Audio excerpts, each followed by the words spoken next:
All right, all right, all right. Good morning, good morning, good morning, good morning, good morning. Hope you guys are doing well. We're gonna talk about two things today. I'm gonna continue to dog out Terence Crawford because I've decided that is going to be one of my main motions on this channel, bro. Is I'm fitting to go with Terence Crawford.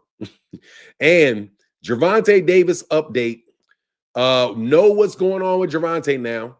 We do, and it looks like the earliest we're gonna see him is October. So those are the two things we're going to talk about. But I'm seriously, man, I am very, very disappointed in Terence Crawford. I am very, very disappointed in Terence Crawford. As a person that was a fan of Terence Crawford, they keep saying that this bullshit that Tank retired. Gervonta Davis has a court date coming up. He had a court date and he's going to trial. I think he goes to trial sometime in October or November. So more than likely, I think if he's going to come back, Dick Glazer's a bum, bro. Dick Glazer wants, they want Tank retired. They want Tank retired is what they want. They want him retired. But guess what? If he retires, I'm okay with it. Really. Chuck, what happened with his court date yesterday? He waived all pretrial hearings. He waived all pretrial hearings and decided that he was just going to go to court over it.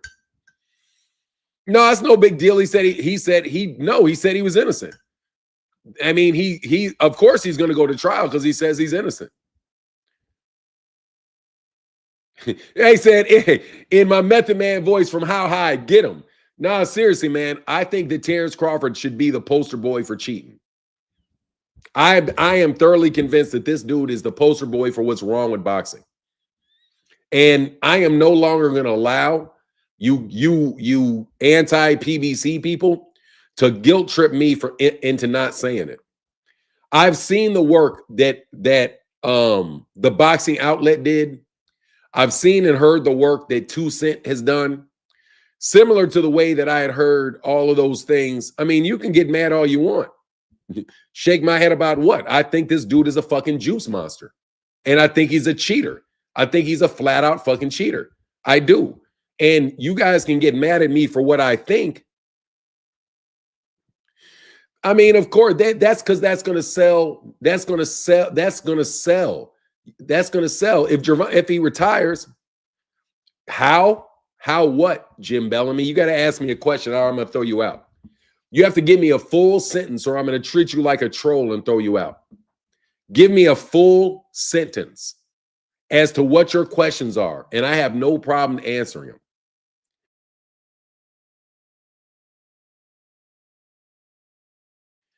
them. Man, get the fuck on.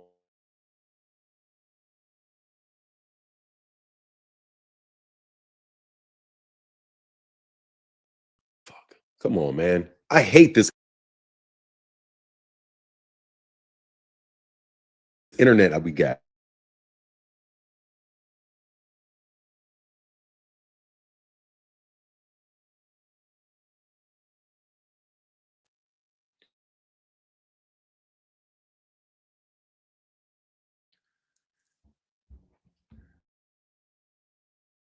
Osmosis.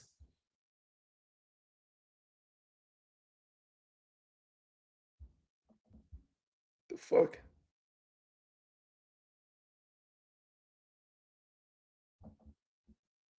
Much love, OG. Journeyman. He has literally fought no one. I don't know what you're talking about. He's not a fucking journeyman. I'm not saying that shit. Then I gotta delete that comment. Bro, I got real criticisms for Terence Crawford, not fake ones. Okay? Let me tell you, when I say I got criticism for Terence Crawford, I don't have fake criticisms for Terence. I'm not going to say that the man doesn't know how to fight. I'm not going to say that he's never fought. His resume is terrible. I'm not going to do that shit. Crawford has beaten legitimate fighters in his career, and he is a highly, highly, highly skilled fighter.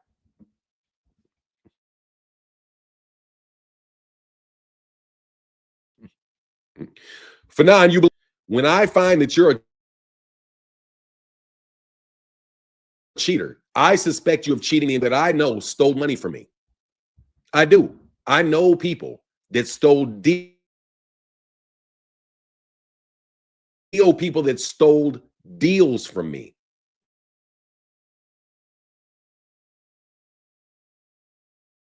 And cut me out of deal. Meanwhile, this and they think that somebody did it one time. I looked back and said that looked fine. That, you know what, buffering pretty bad. Yeah, I know. God dang it.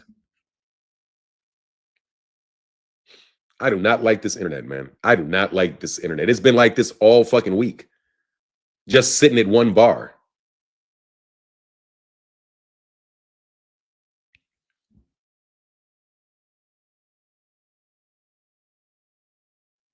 I gotta get rid of this shit. I'm sorry. I gotta get rid of this shit.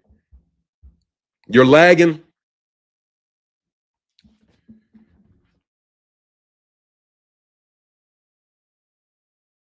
Hold on one second.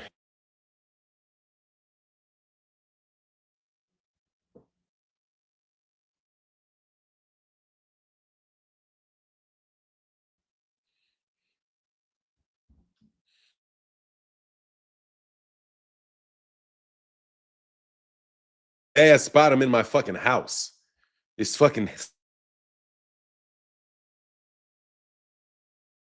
Spectrum sucks. Is what it is. I knew Spectrum fucking stuck. Fucking Spectrum.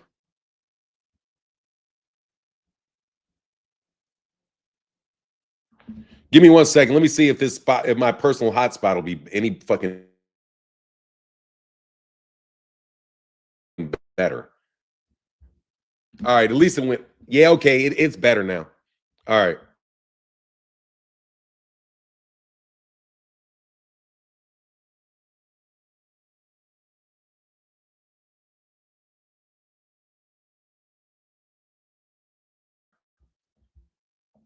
Fucking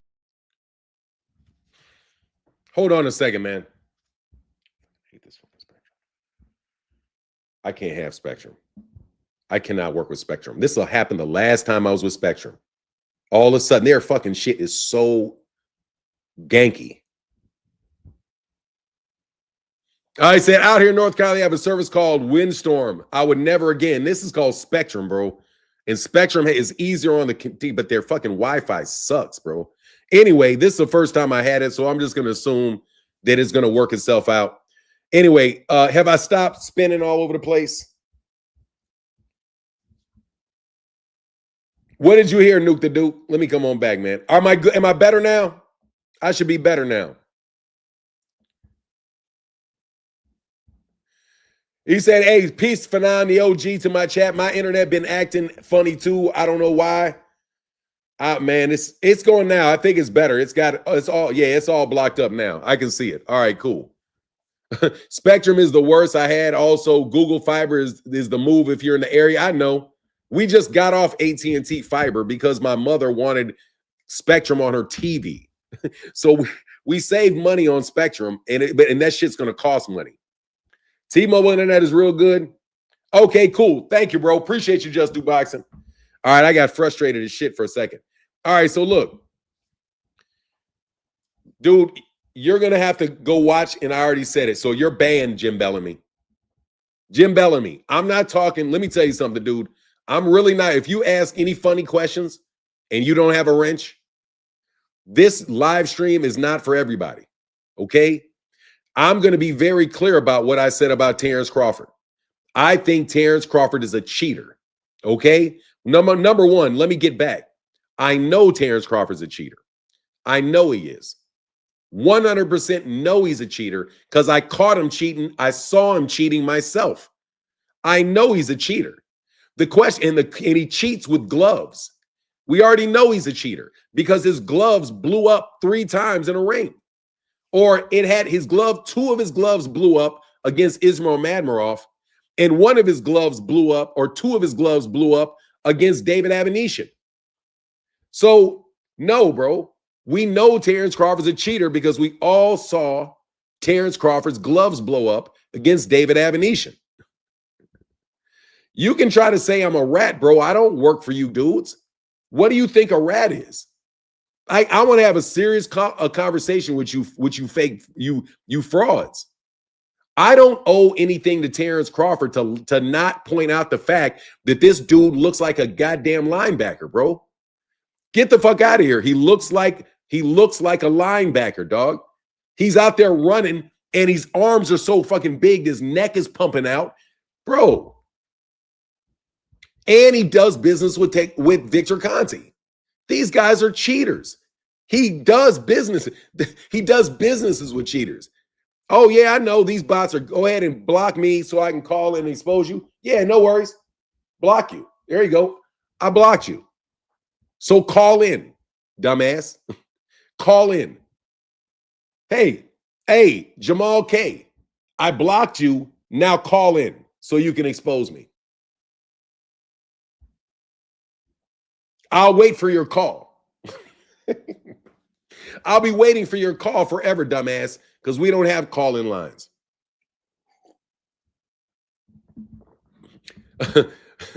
So, yeah, we're going to get back to that. Now, as far as what's going on with Gervonta Davis, is very simple. From as far as what the legitimate reports are. Legitimate reports, the legitimate ones, is that Gervonta Davis has to go to court. I'm amazed at how often Gervonta Davis has to go to court. I am amazed at how many inconvenient problems arise for Gervonta Davis. Have you ever noticed that? Have you ever noticed that in certain people's lives, when they're opposed to certain other people, that everything in their life starts going bad? Have you ever noticed that? It's like when one thing goes bad, then the second thing goes bad. It was like in my life, let me tell you, like I can predict it. If I'm too happy, out of the blue, my wife will come up and ask me something. And then behind that, my son will come right behind me, right behind my wife to irritate me about something else. It's like every time I feel happy, boom, my wife hits me with something. Boom, my son hits me with something. And then I'm stuck looking at them both like, throwing you off. You know what I mean? If you ever experience these things in life, man, I'm telling you, it is a very, very annoying. So when I look at Gervonta Davis and I see Gervonta, yeah, you know that feeling is crazy, isn't it? That's the kind of where Gervonta Davis is in his life. Gervonta Davis is in a point in his life where everything is going to go wrong, bro.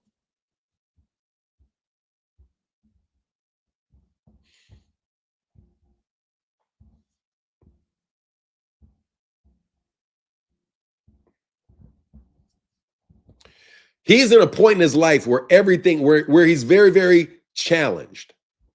And he's being challenged not by himself, but he's also being challenged by people outside of himself. There's a group of people that are trying to tear down Gervonta Davis. And it would be naive of us to believe that they're only trying to tear him down on posts on the internet. We would be naive if we did not believe that there was entities out there that are attempting to cause problems in Gervonta Davis's life outside the boxing ring. There are people that were very, very much interested in causing a lot of drama in Errol Spence Jr.'s life outside the ring.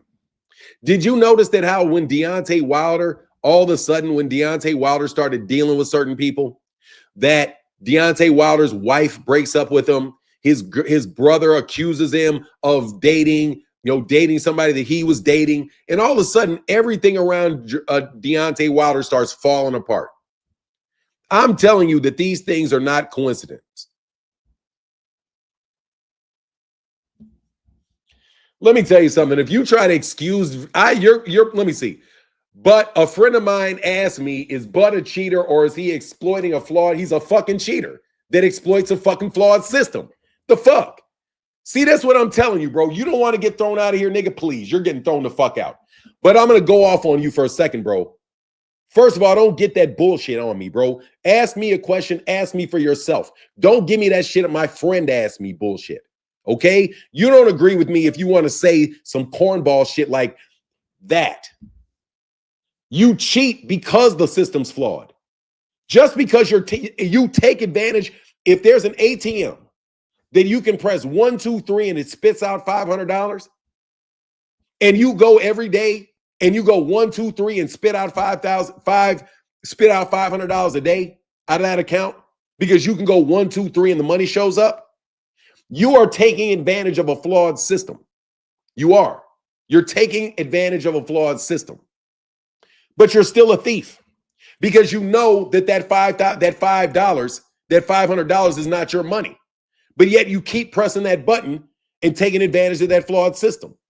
You know the system's flawed. You know it's illegal, but you still do it. Yes, so both of those things are true. Bud is a cheater, and he's taking advantage of a flawed system. Victor Conte's a cheater, and he takes advantage of a flawed system. In fact, Victor Conte set up a flawed system so that he could take advantage of the flawed system. Victor Conte set up VADA, which he can take advantage of because he admitted it himself that he knows how to beat the test. So what did Victor Conte do? Victor Conte set up a system that he knows he can beat. So Victor set up a flawed system. Yeah, absolutely. They're still cheaters.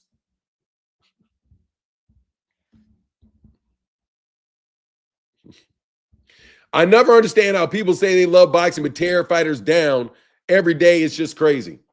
Hey, I don't know. I try my best not to tear down fighters every day. You know, Fanon, it's just something in a blessing will become the outcome. I'm no way a minister, but things have happened to me as well, man. I know exactly where you're coming from, Fanon. Like, yeah, but you got to understand, bro, that we are dealing with a lot of dirty people.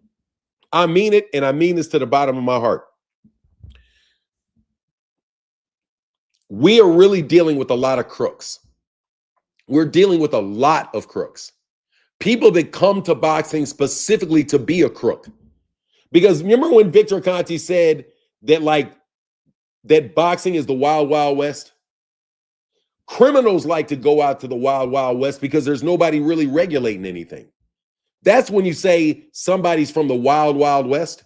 That's what Victor Conte said. Wild, wild west is what he said. Wild, wild west. Which means that you can do anything that you want to do, can get done in boxing.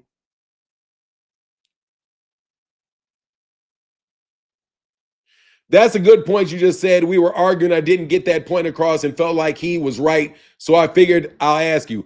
AC, look, I'm sorry if I go out because I'm telling you, man, I'm not very trusting of people's questions. I'm really not. And that's me because I have so many bots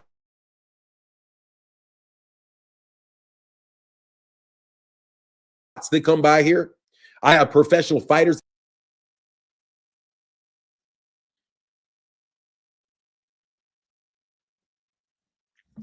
VADA said there are PEDs that VADA don't even have on their testing list that are super effective.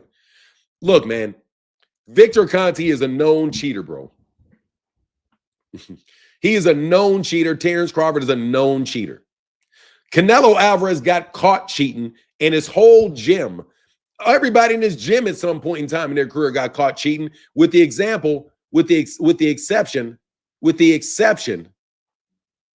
of Frank Sanchez. We are dealing with some very, very dirty people, bro. I'm telling you, I have these people literally trying to affect me outside the ring. Yeah, I know. I've seen it. I've seen it. Manager Marty came by the channel, talked about it. That's all done. We know Victor Conte's a cheater.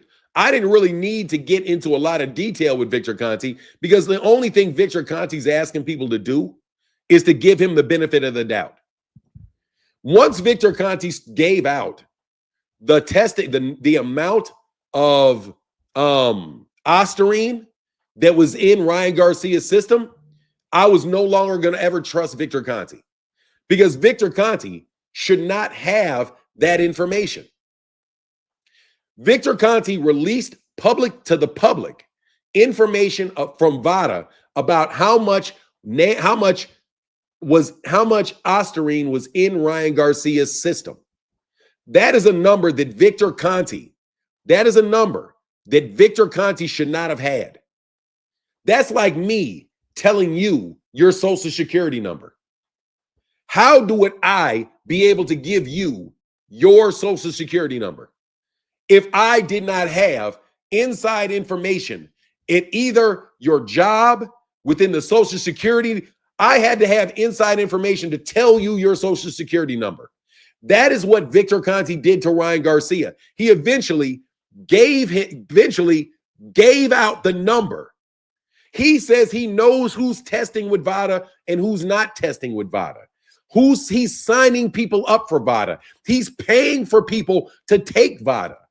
He volunteers to pay for VADA testing for people. How can you do that? You know why? Because you're not paying for it. They're just doing the shit for free. You guys are supporting blatant cheaters while you tear down black fighters. You guys support blatant cheating.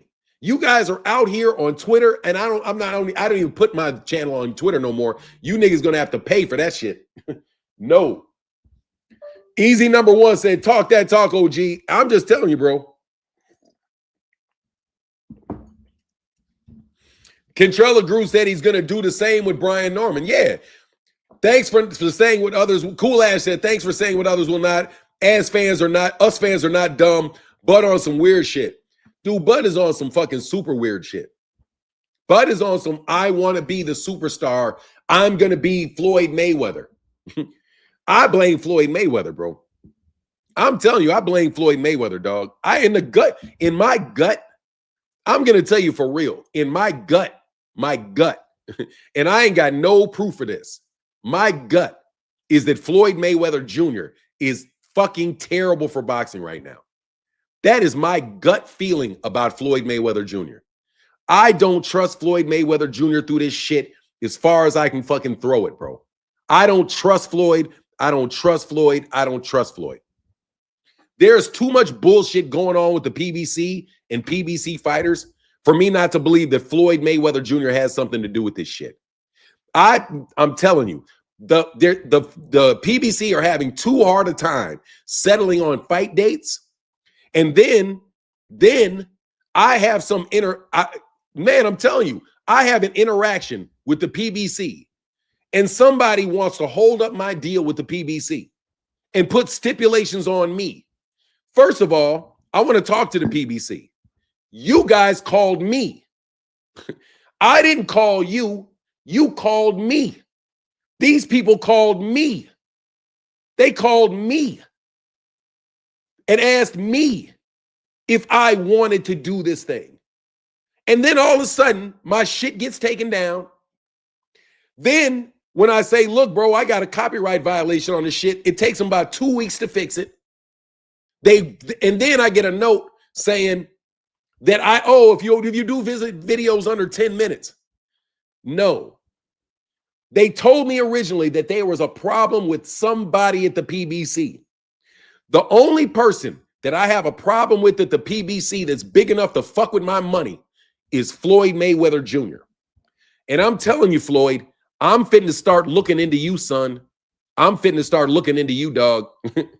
Floyd, I'm telling you, bro, I'm about to start looking into you, buddy, and making shit real uncomfortable, dog, because you're behind some of this stupid shit, bro. This is my personal opinion, that Floyd Mayweather Jr. is behind a lot of the delays with the PBC, a lot of the issues with the PBC, because he has clearly said he and Al Heyman are the same person.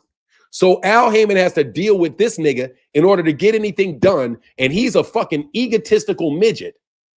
He's an egomaniac midget that is out here clearly getting involved in a lot of dumb shit.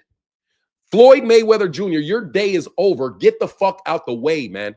Let these guys fight, Floyd. Stop sticking your hand in the middle of every fucking thing, bro.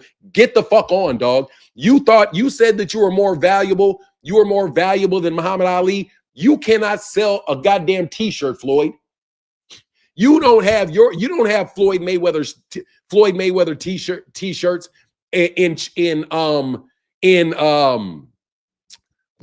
in sporting goods stores. I can buy Muhammad Ali gear in sporting goods stores. You can't buy any Floyd Mayweather shit in sporting goods stores, dog.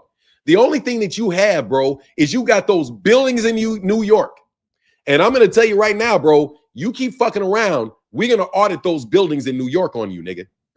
We're going to audit them on you. You keep playing around and stalling these fights out, Floyd. We're going to audit you, nigga. You better get the fuck out the way, Floyd. We know goddamn well it's you, Floyd.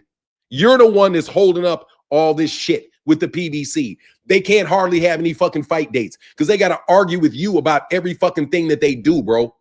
Get your ass on before somebody puts your ass on, okay? You don't own the PBC, bro. You don't own it. That shit, you got so much investment from Waddell Weed, bro. You're holding up people's money, bro. They're selling Ali t-shirts everywhere, bro. They don't sell Floyd Mayweather t-shirts nowhere, bro. Nowhere. No, he said he doesn't own them. Let me tell you something, bro.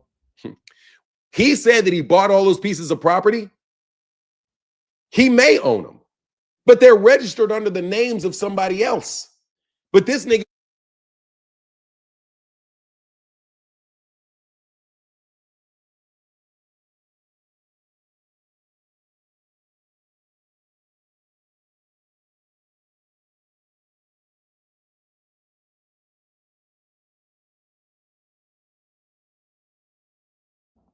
There you go. Sorry.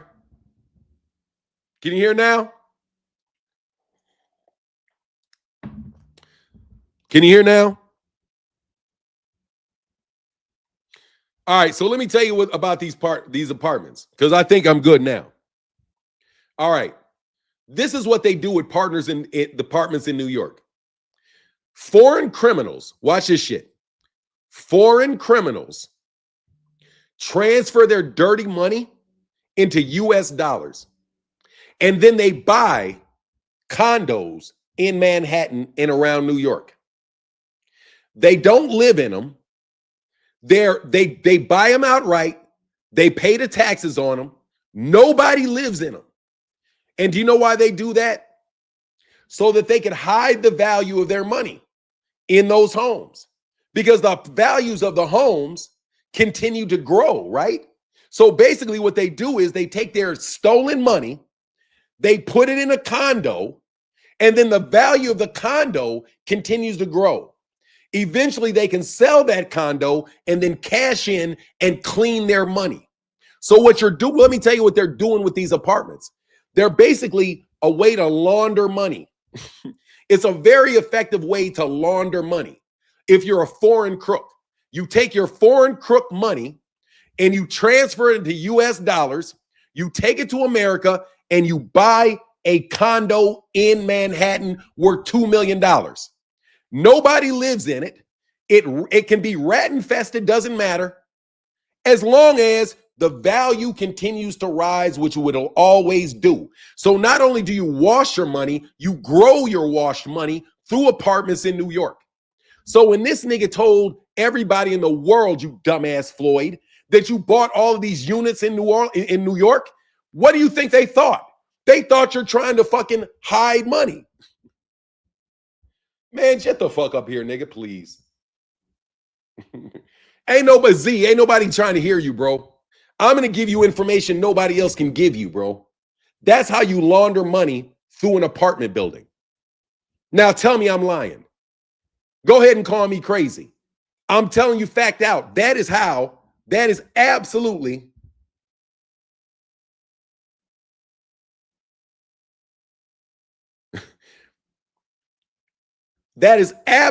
how you launder money through apartments.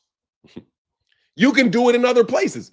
Seriously, if you steal a bunch of money and you got a bunch of cash, you can try to, and you can use that money, try to change it into a foreign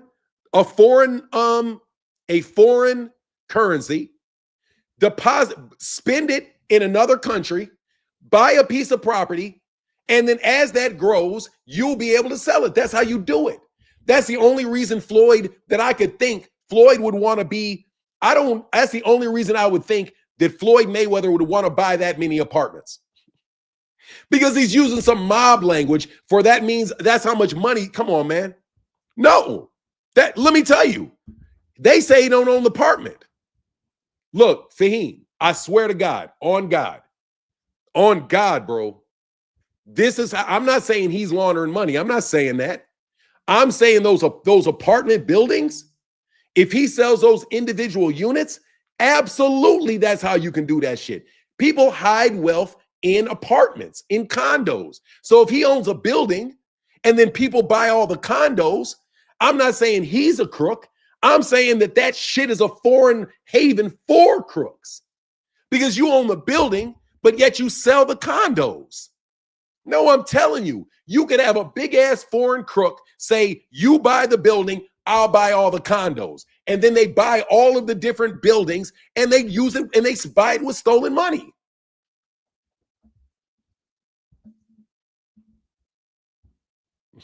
$50 said he don't own them. They have the paperwork.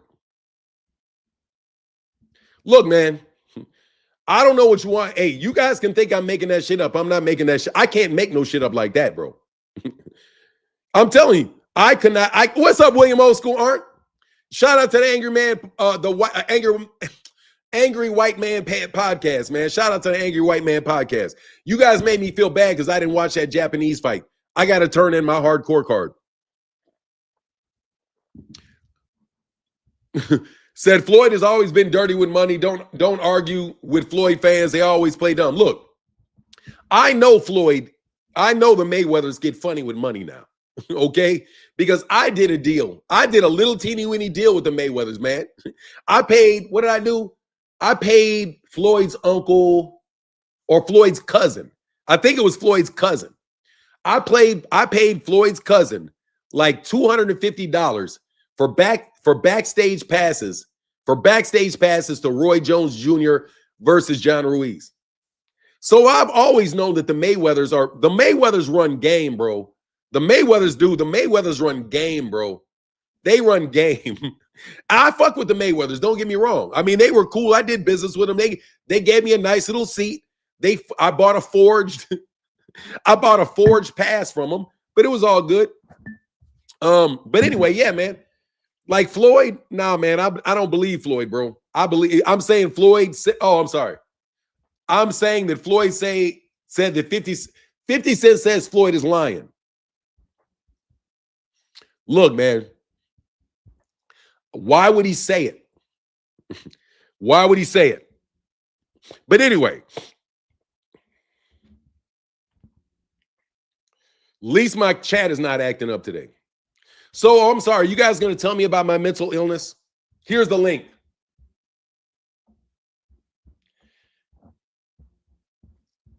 You're mentally ill. Hold on, man. Hey, can somebody, I need to check. Would you guys mind if I check my sanity real fast? Put a 1 in the chat.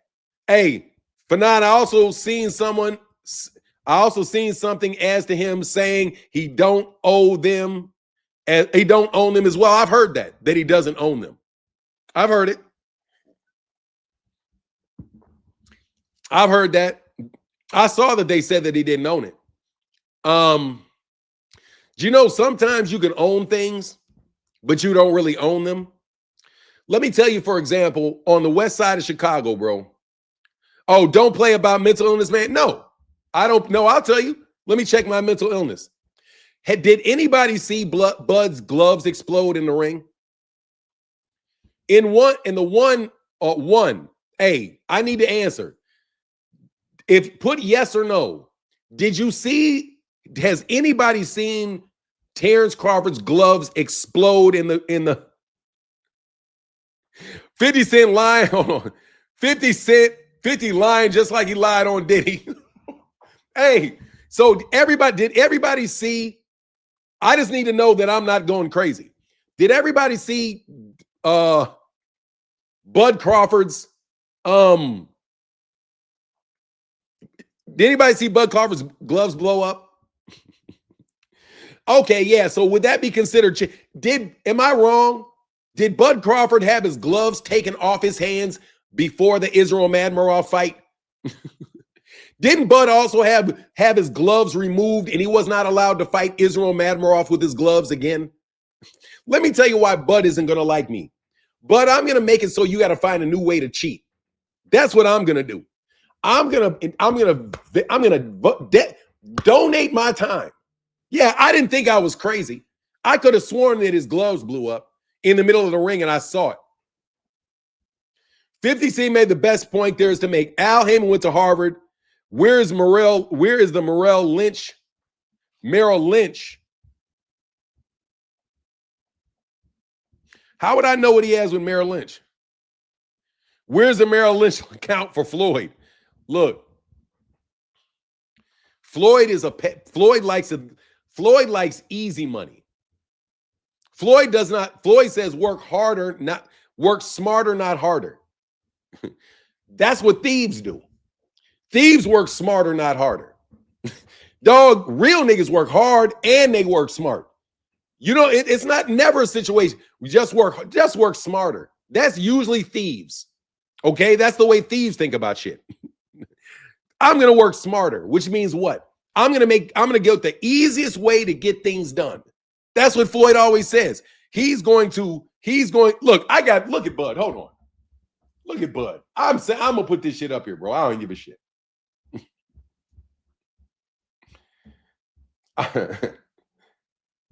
Hold on one second. I'm gonna show you this picture, bro. You tell me this nigga's natural. I don't believe a fucking thing that you say, bro. Okay? Spit Bucket Podcast, bro. I can't believe you niggas had enough. I can't believe y'all niggas. Anyway.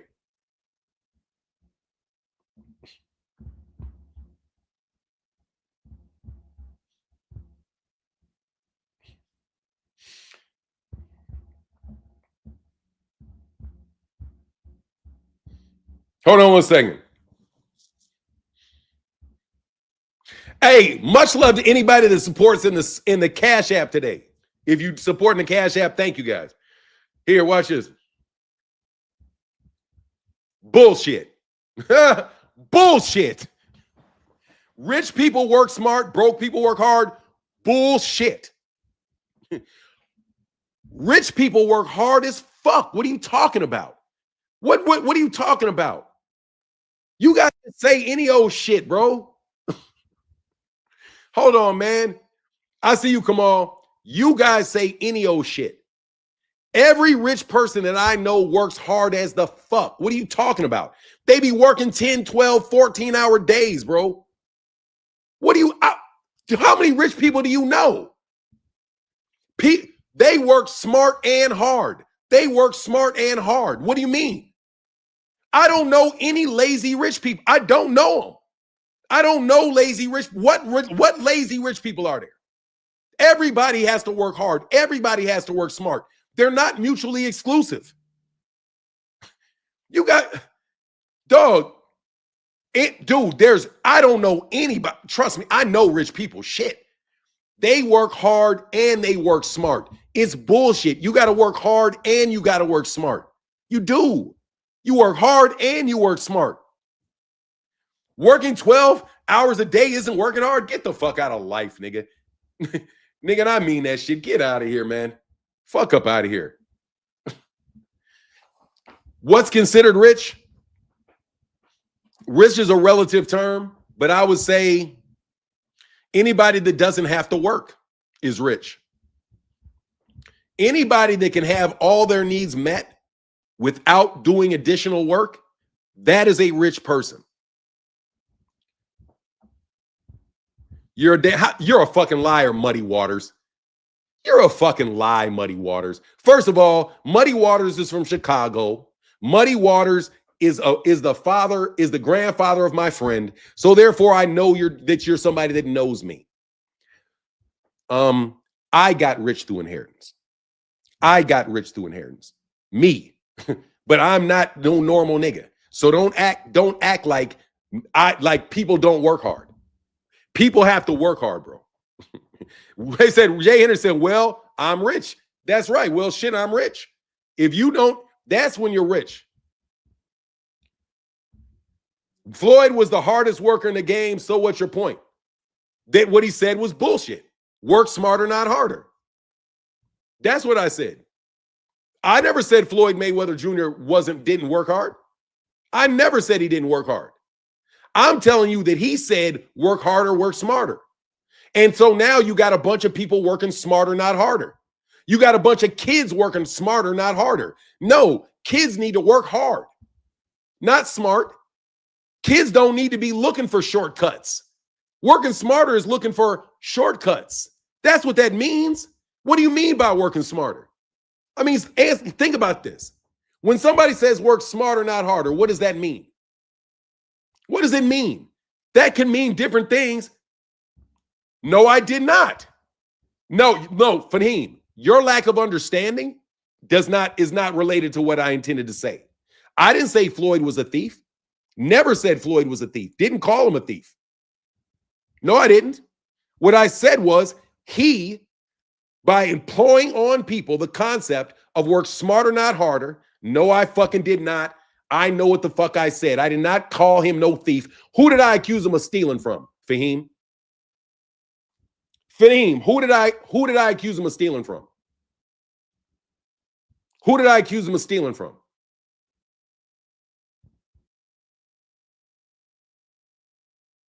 It is what a thief would say, but that's not what I said he would say. He said work smarter, not harder. That is what a thief says.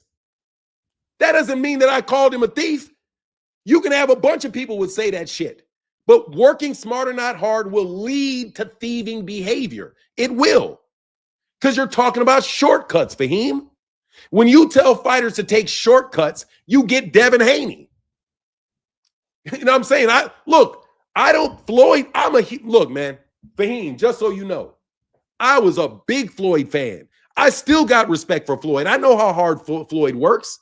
I know he works extremely hard. I know he's straight, but what you got now, sorry, Fahim, I'm sorry, Kamal. But what you got now, hold 1 second, Kamal, I didn't mean to let you wait that long. But what you have now, dude, is Fahim, you got Devin Haney working smarter, not harder. And you know what smarter is? Instead of going out and shaking hands with fans and really meeting fans where they are, like, look, take this for example. That not what the saying means. It means, no, that is, dog, Fahim, I have what you call incredible reading comprehension, okay? My reading comprehension is through the fucking roof. I'm telling you, as a lawyer, if you wrote work smarter, not harder as a guideline, you're telling somebody to not work harder than they're already doing, work smarter. If you tell people to work smarter, you know what they're going to start doing? They're going to start looking for shortcuts. They're going to look for ways to get more out of something with not doing any more effort. And when you have that mentality at a young age, that can lead to real fucking problems, man. You can't tell an 18-year-old kid, unless you're really talking about, okay, all right, I have to work smarter because I'm older. I have to let my bones rest. I have to take more time off. That's okay for somebody older to say that. But no, at a certain point in time, you got to get sweat equity, bro. You got to put the fucking work in. You got to work hard. That's what you got to do. Because until you work hard and you've been through the process a bunch of times, you're not going to know the proper shortcuts to take. You won't even know it. You got these guys looking for shortcuts already. Look at T.O. Look at Devin. Devin and them jumped to working smarter, right? By not going with a promoter, going to a bunch of YouTube channels and giving them money to lie on Dev and act like Devin's got a huge fan base. That falls under the category of working smart. Bill Haney, and that's why I'm telling you, it's a fucking bad mentality. It's a bad mentality because these YouTube channels, for example, on God, I was working with all those YouTube channels and working hard, putting out videos 3 times a day, doing live streams for 2 hours. You know, we're working hard. Everybody was working hard. But then Bill came in, or maybe Bill was there to begin with. Bill was probably there to begin with, and I just didn't know it. But Bill comes in and says, no, we can work smarter. You need to work smarter. You don't have to do it the hard way. So what's the hard way? The hard way is getting all your subscribers yourself. What's the easy way? Selling out. Selling out is the easy way. Getting to saying whatever Bill tells you to say, telling Bill whatever you want to say, I'll say whatever Bill wants to say. Why? Because I get paid that way. It's easy. I'm working smarter. The smarter things make things easier, but it's bad for your health. It's if you have to go to the store, what's better for your body? To drive to the store that's a mile away or to walk to the store that's a mile away? It's clearly better for your body, depending on you, to walk. But it's easier to take the car. That's why I got a big fat belly. No, man, there is real credit in the discipline of work. And young people, these young fighters are absolutely positively. Look, did you see that sparring footage between Teofimo Lopez and Shakur Stevenson? All they fucking did was feint each other for 5 minutes. Feint each other for 5 minutes. Feint and then touch them. What is that? Working smart, not working hard. That's Devin. Matter of fact, Devin's career is the fucking epitome of that fucking motto: work smarter, not harder. Work smarter, not harder. Because this nigga took every fucking conceivable shortcut that there is. His father is even credited with buying him victories back down in Mexico. No, this is a terrible mentality for people to have. Anyway, Kamal, I'm sorry. What's on your mind, Kamal? Hey, you don't have to apologize. I was just listening to what you had to say. So I did hear that Jerome Boots Ennis video you dropped yesterday. Let me play contrarian here.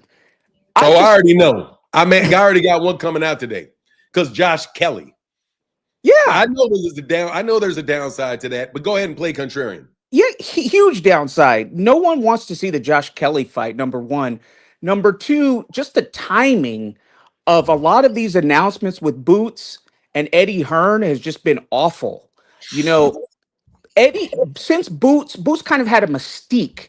He had an aura about him when he was associated or affiliated with the Showtime side of things. He wasn't with PBC. A lot of people who aren't in the know confuse that and hate on him because they associated him with PBC.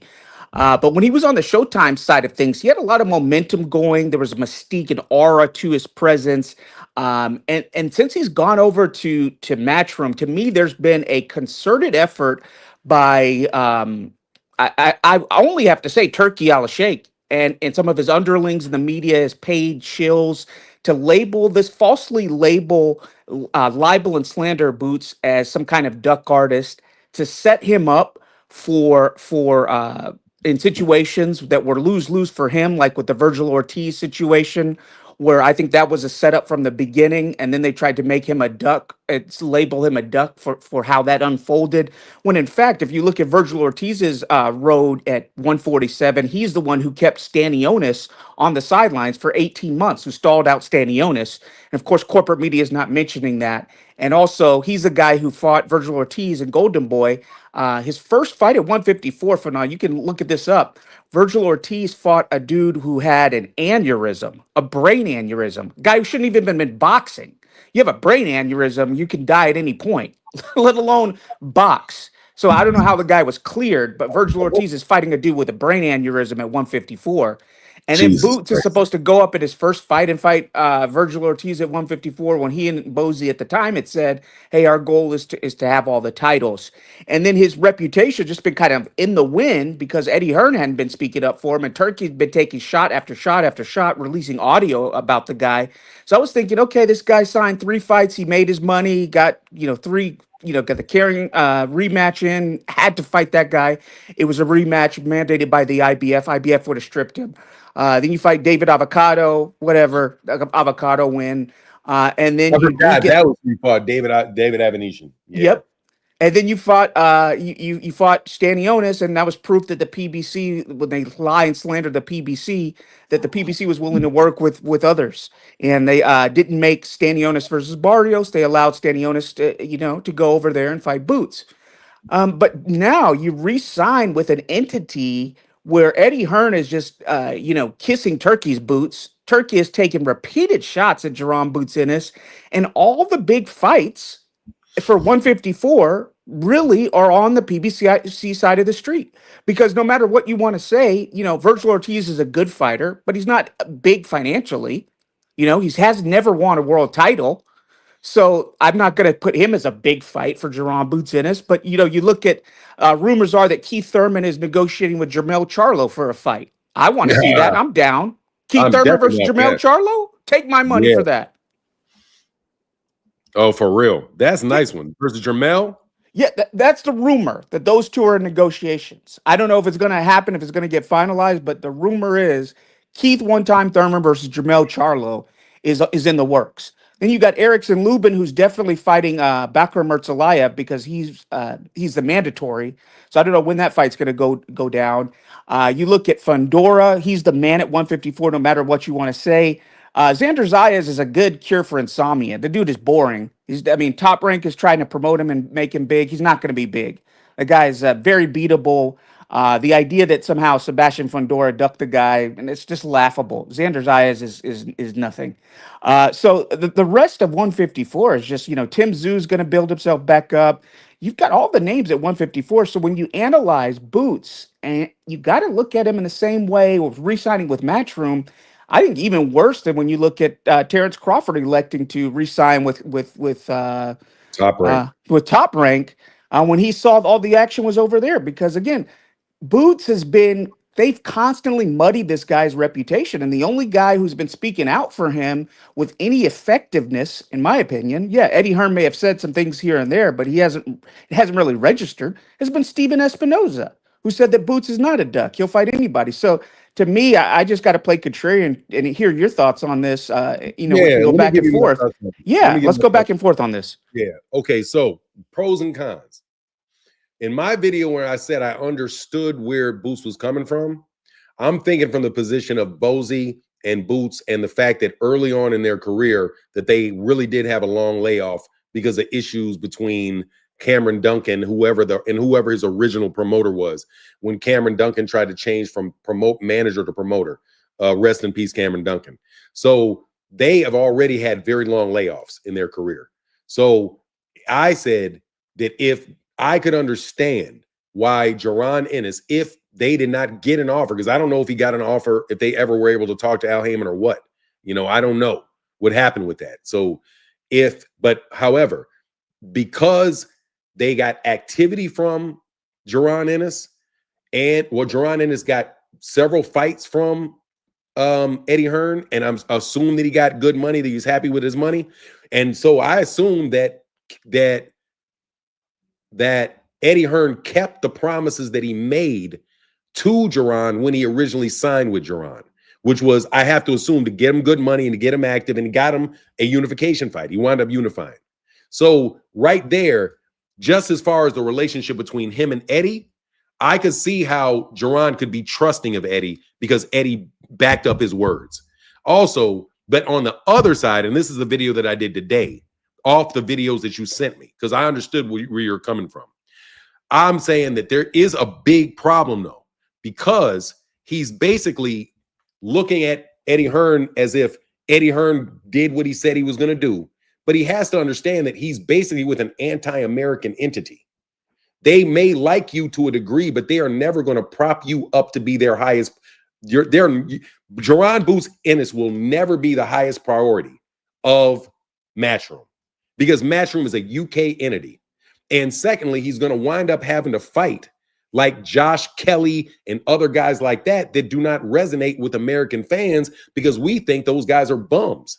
So instead, if he wanted a tune-up, he could have got somebody like Abel Ramos or somebody like that to go to 154 and create something where Jerron is fighting Mexicans. Because Jerron not fighting Mexicans and not fighting, people that are grounded in the United States, it's never going to really grow him organically. It's all going to be about him getting overpaid for fights that aren't never going to generate the money that he's getting paid for. So it's just a decision that he has to make, and it's going to backfire to a large degree with Matchroom. But at the same time, I don't know what he was offered by the PBC. And again, I'm telling you, I don't fucking trust Floyd Mayweather. I wouldn't be surprised that if Floyd Mayweather Jr. stood in the middle of that, because Floyd wanted Jerron to sign with Mayweather Promotions. So I'm just a little bit hesitant because of the interaction I had with the PBC and the fact that I believe that Floyd fucked with my deal. Not that the deal didn't go through, but just a simple fact that they put a stipulation on it told me, dude, I don't want to fucking do business with you because there's going to be another stipulation in another 5 weeks. So I just cut the whole fucking deal off. But I did get just enough of a sense of what it's like to deal with the PBC. And the problem with the PBC that I could see is that there's more than one cook in the kitchen. And you can't go straight to them for any one particular decision because nobody can get directly to Al. But Floyd seems like he's the face of Al in the public. So if people don't want to fuck with the PBC, I think it probably got a lot to do with the fact that they don't want to fuck with Floyd. So, I'm telling you, I don't know, but I do know that it's not good for Jaron Ennis in the sense of his reputation in the United States is taking a huge hit. And I know it is because my excitement for Jaron Ennis dropped. Like, seriously, I'm a huge Jaron Ennis fan. And even I sit back and like, they're not going to let this kid shine. And then when he makes a decision to go back to Eddie, it's like, bro, unless you didn't have the opportunity to sign with PBC, because everybody assumes that the PBC wants these dudes. We always make that assumption that, all he needs to go to do is Al will sign him. But I don't know I know that let me tell you what Brunch Boxing said. Brunch Boxing, I know they're solid. I know Brunch Boxing's solid.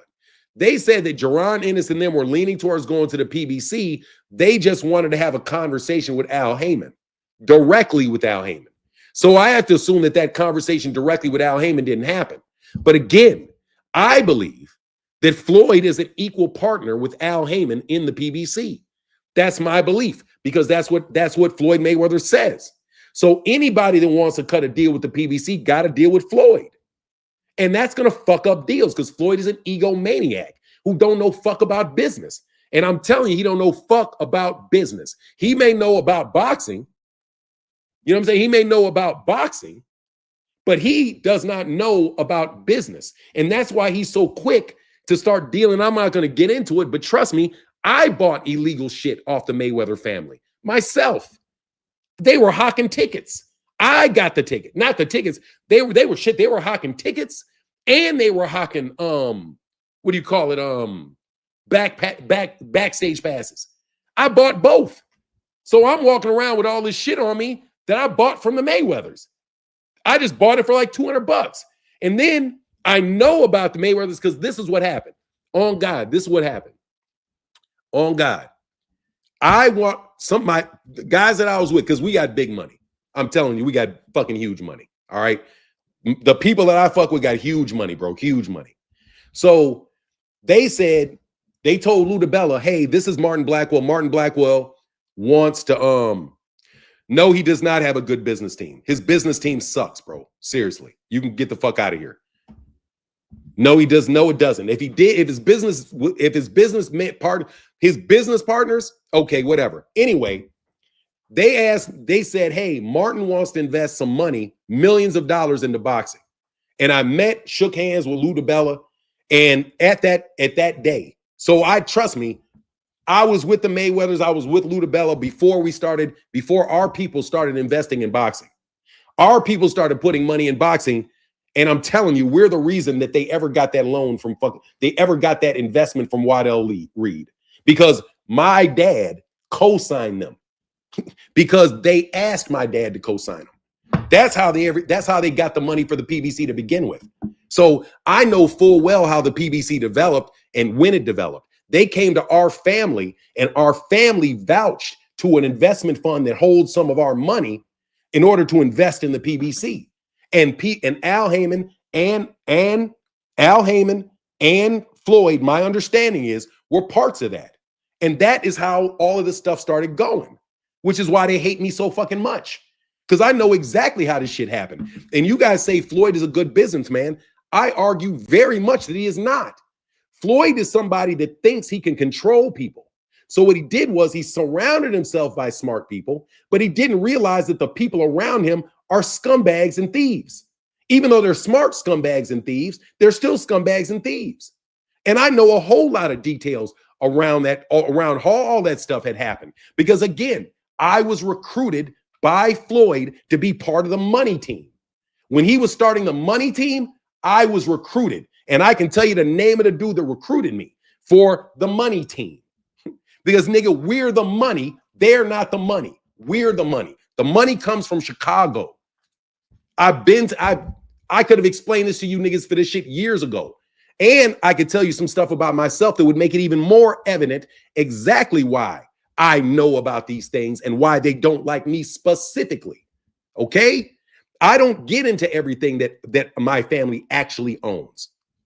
But anyway, I agree with you, Kamal, about your perspective on Boots. But again, I would just caution that I don't know whether or not Boots was actually able to sign with the PBC.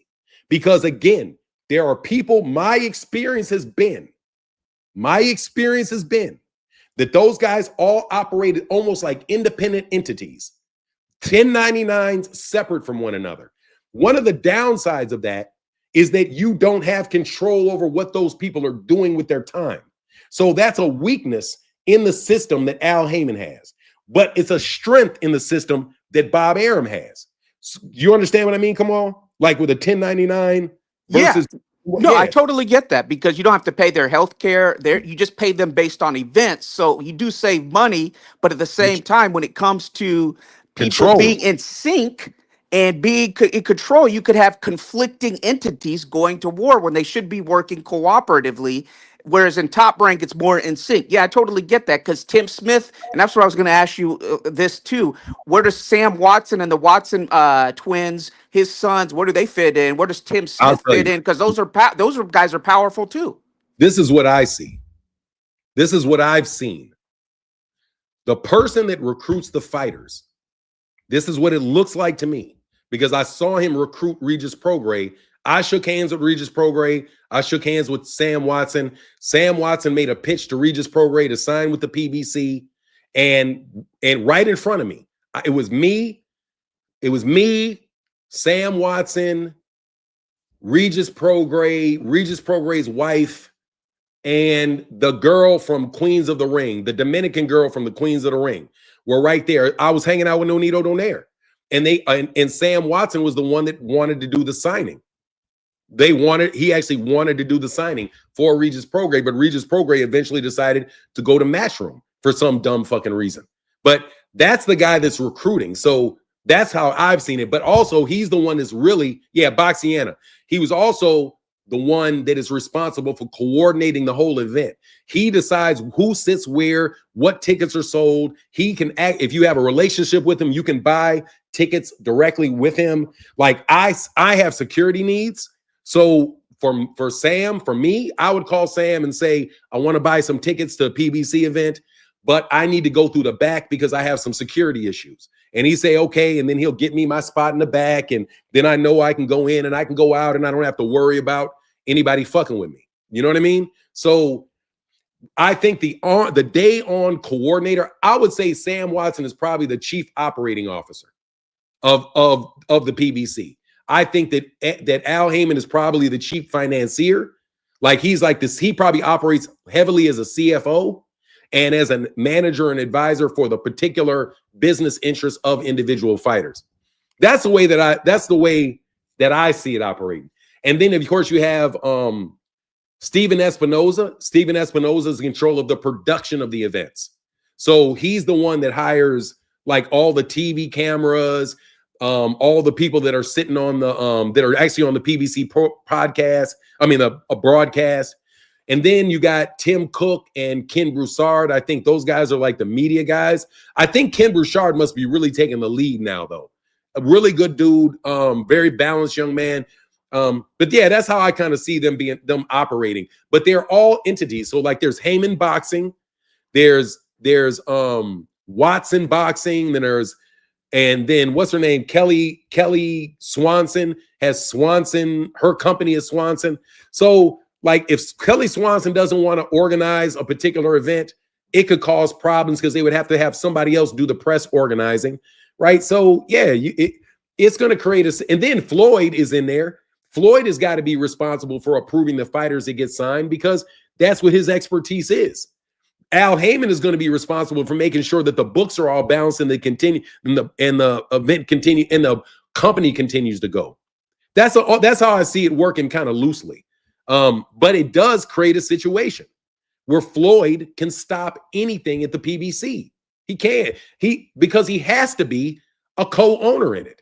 He has to be because of the timing of it and the fact that we invested in him when Floyd. First of all, let me tell you the timing of this shit too. This shit was before the Arturo Gatti fight. It was before the Arturo Gatti fight, and right when he was trying to get away, right after he got away with from Top Rank. And if you don't know, the people that got him off of that, well, I won't tell you about the lawyers and all this stuff associated, but the lawyers that are involved with all that stuff are people that work for our family too. So anyway, yeah, go ahead. I kind of swung off on something. Go ahead, come on. No, thank you for explaining that because I think a lot of people need to get that perspective on the inner workings. I just got to believe that at the end of the day, you look at Tom Brown, you look at Brittany Goosen of Goosen Tudor, you look at some of the promoters that work with Shaw Promotions, that they would have been interested in Jerron Boots Ennis. So I just think that yeah, the problem with them though, there's a big problem with them because they don't have a network. The only people with networks are Al Heyman and Turki Al-Sheikh. Those are the only ones with networks because Turki Al-Sheikh owns DAZN. They invested in DAZN. So Turki is a big owner in DAZN. So the only people with networks right now in boxing is Al Heyman with Prime, and I'm sorry, Jake Paul has a Netflix deal, I think. Yeah, Jake Paul does. Yeah, he just signed five more female fighters, including Sandra L, a decorated amateur, 19 years old, very promising young female. Boots, depending on how much money he could pay, Boots might have been better with Jake Paul. Yeah, I think Jake Paul would have been interested in Boots. Actually, I know he would have. I know. Yeah, Boots they're probably just thinking. I mean, they're probably just because they're nice guys. Like they're not loud guys. They're not. And those dudes, I really believe Boots. I mean, I believe in. I've never met him, but Bozy is trying to make sure that his son gets his money and that his son doesn't have any layoffs and his son stays active. And it's going to kind of wait around and figure out how it all kind of pans out at the end, But again, like if Al Heyman, I'm telling you, dude, I'm the biggest supporter of the PBC that there is. There's nobody that you will not find another channel that has been more. First of all, I'm going to be dead fucking straight with you niggas. Nobody has done more for the PBC than I've done for the PBC. From its establishment until I actually got involved and started doing videos. But I was essential to the establishment of that organization because I brought Chicago in to Vegas. I did that. I said that my family wanted to invest. And so my father trusts me. My father trusts me and my opinion. And at the time, he went on ahead and allowed that money to be invested in that organization. And these guys all know it. Floyd knows it. Floyd hired somebody that used to work for me. Literally. Floyd hired somebody that used to work for me. And this nigga is now acting like he's the baddest nigga in the world when he knows full well I'm the reason that shit flew. Because my father, Mayor Daley, all those people in Chicago trusted me. So they co-signed you guys out there in Vegas. And they were the ones that allowed you guys to do what you did. But you guys want to act like now that you got there, you guys are acting like a bunch of naggy girls and you guys can't even put a fight together. What? Okay. Thanks, man. I will. Come on, here. You got to shut the door now. I will. Come on. My wife is telling me not to get into these details. Oh, okay. Okay. That's fine. Yeah. Wife, I was wondering what was going on. So I get your point about Boots and Bozy. They've been 100% honest to me. One reason why I've stuck up with them, and And I predicted that the Haneyacks would say that that he somehow Boots was ducking Devin, the Duck Haney, and the only duck is Devin. And I knew that I pushed back on the To thing so strongly because I saw where the winds were headed.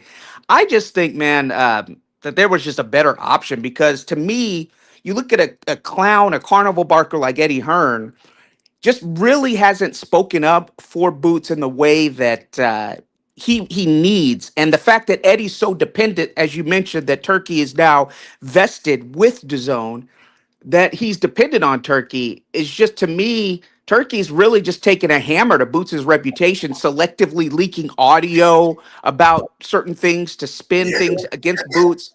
I just really, I really just I don't know. Maybe Boots should hire a PR team. I think he really needs a PR team because Eddie's not doing that part of the promoting. If he's going to be with Eddie, maybe go to creative artists. I mean, what do you have to say about that? Boots go to creative artist? Yeah, I think he needs to hire a PR team because Eddie's doing a horrible job with the public relations aspect of it. Yeah, he should. First of all, he shouldn't fucking be with Eddie. Like, I just because I understand where Bozy coming from and where they're coming from doesn't mean I agree with that. I don't agree with it. They should have taken any deal they can get away from them because they're an anti-American platform. At the end of the day, Eddie Hearn is about the betterment of the people that are close to him. He is from Great Britain. That's where he's from. That's where his family's from, and that's where his fighters come from. So when you are with him, you have to understand his first allegiance is to Great Britain. He looks at you as competition, even though you're signed with him. You're like a show pony for him, and that's it. If you go to a promoter that is really interested and invested in your group, Black American fight fans, dog, you're going to be way better off. Errol, like, how often do these PBC fighters have to fight? And that's another, think about how often they have to fight. What, once every year, 2 years? That's how much money these dudes are getting. Obviously, Keith Thurman is not starving. He's sitting there it's amazed that these people talk about how much money these guys are getting. You know how much they said that Alexander Usyk was getting? Come on. Oh, he's been according to what corporate media is saying, he's been getting paid handsomely. $150 million is what they said. They said that Alexander Usyk got paid $150 million for Daniel Dubois. That is they said, not 50. 150 is what they said. That is what you call a goddamn lie, is what that's called. They are lying about how much money they're making, and I know that they're lying because they're fighting so often. If they made $150 million, you're not going to get Alexander Usyk back in the ring that year. Why would he jump right back in the ring? He's 40 years old. You just paid him $150 million. According to y'all, you paid him $300 million US dollars. I don't know what the conversion rate is to the Ukrainian ruble or whatever they got, or the euro. No, not the euro, the Ukrainian, whatever they spend. Why would he even be working? Think about it. Why would he even be working? No, these guys are not getting the money that they say they're getting because they keep coming back and fighting so regularly. It's contradictory to what they're saying. There's no way that Tyson Fury is coming back out of retirement if he just made $300 million. Exactly. Yeah, you guys are lying about the amount of money they're paying. But meanwhile, you got the PBC who has fighters sitting down for 2-3 years at a stretch. 2-3 years at a stretch, like whatever. Here's a link. 2 cents, my bad. You know what I'm saying? That's Ukrainian warlord money. I'm telling you. Go. What's your? I'm sorry, come on. I'm dominating the conversation. No. It's your show. I'm listening. I'm gleaning and gaining information. But you're right. They tried to say that Tyson Fury made $100 million for one of those fights against Usyk, and I'm just like, that's bullshit. There's no way he made that much money. I mean, he was getting paid, but it's just. I mean, a lot of it's smoke and mirrors because, and I was on another platform yesterday just having a debate. It's because Turkey and those who work around him and DAZN have bought up corporate media, which boxing media itself has been corrupt and biased and on the take for years when it comes to American boxing media, and gone on these anti PBC crusades. But you don't get, you get very few real journalists who are really investigating the facts of the case and things like this. And so, when these wild claims, outlandish claims are being thrown out in the media, there's no one who's really fact checking it. So you've got a on the take media. A lot of it's owned by Turkey, influenced by Turkey. That, I was having a debate on another platform, and they were like, "Well, Floyd and Al have fight hype," and I'm like, "Fight hype was not on the level of what was going against the PBC." And then they were like, "Boxing scene." I was like, "Boxing scene." Boxing scene was bought out. Number one, number two. They boxing scene platforms anybody. So boxing scene has had Steve Kim, who hates the PBC, who's banned from PBC events.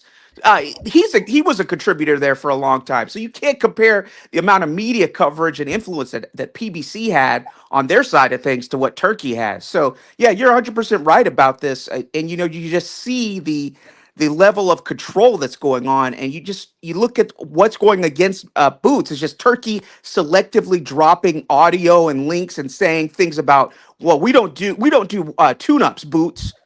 And the dependency that Eddie Hearn has Okay. on Turkey. You do tune-ups. What was Devin Haney's last fight? He fought a Ramirez that was shot to shit. Ramirez was never that good to begin with, in my opinion.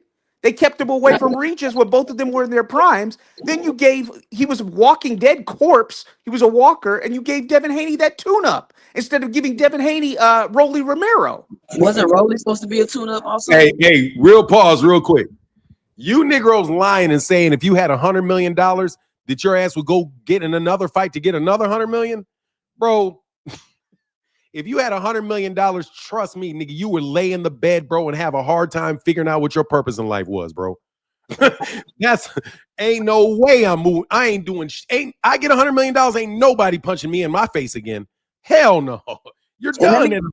Let me say this too, Fanon, because Mike Coppinger came out with an infographic, and people were saying how Usyk made this $150 million, and he said, "Where are y'all coming up with these numbers from?"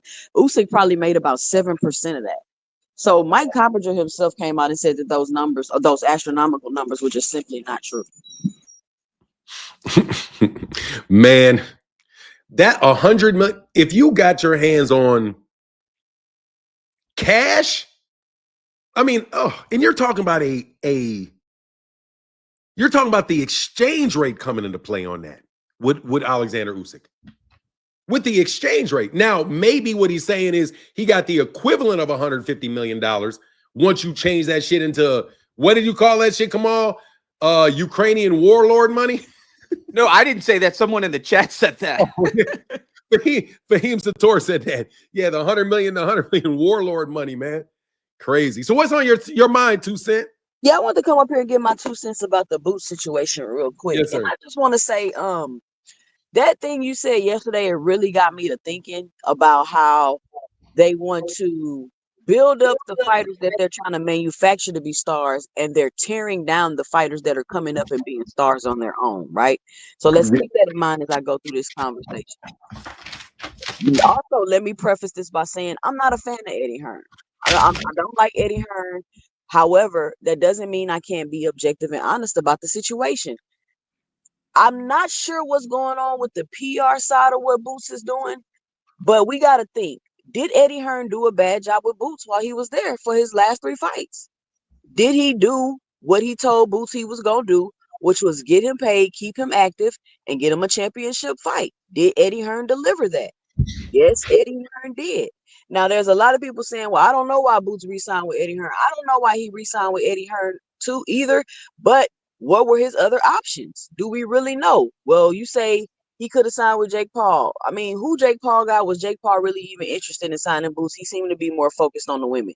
They say, well, Boots should have went to PBC. Well, what's really going on at PBC? They're in a transition period. They don't have a lot of dates. They don't have a lot of slots. Would that have been a good decision for Boots to go to PBC right now? They got other 54 pounders that they're focused on, that they're building up. Would have been smart for him to go there right now. A lot of people are talking as if Boots can't take another 3 fights and then go somewhere else, because maybe this was the best option It might not have been the best thing for him to do right this second, but if it was the best option available to him, then what else could he have done?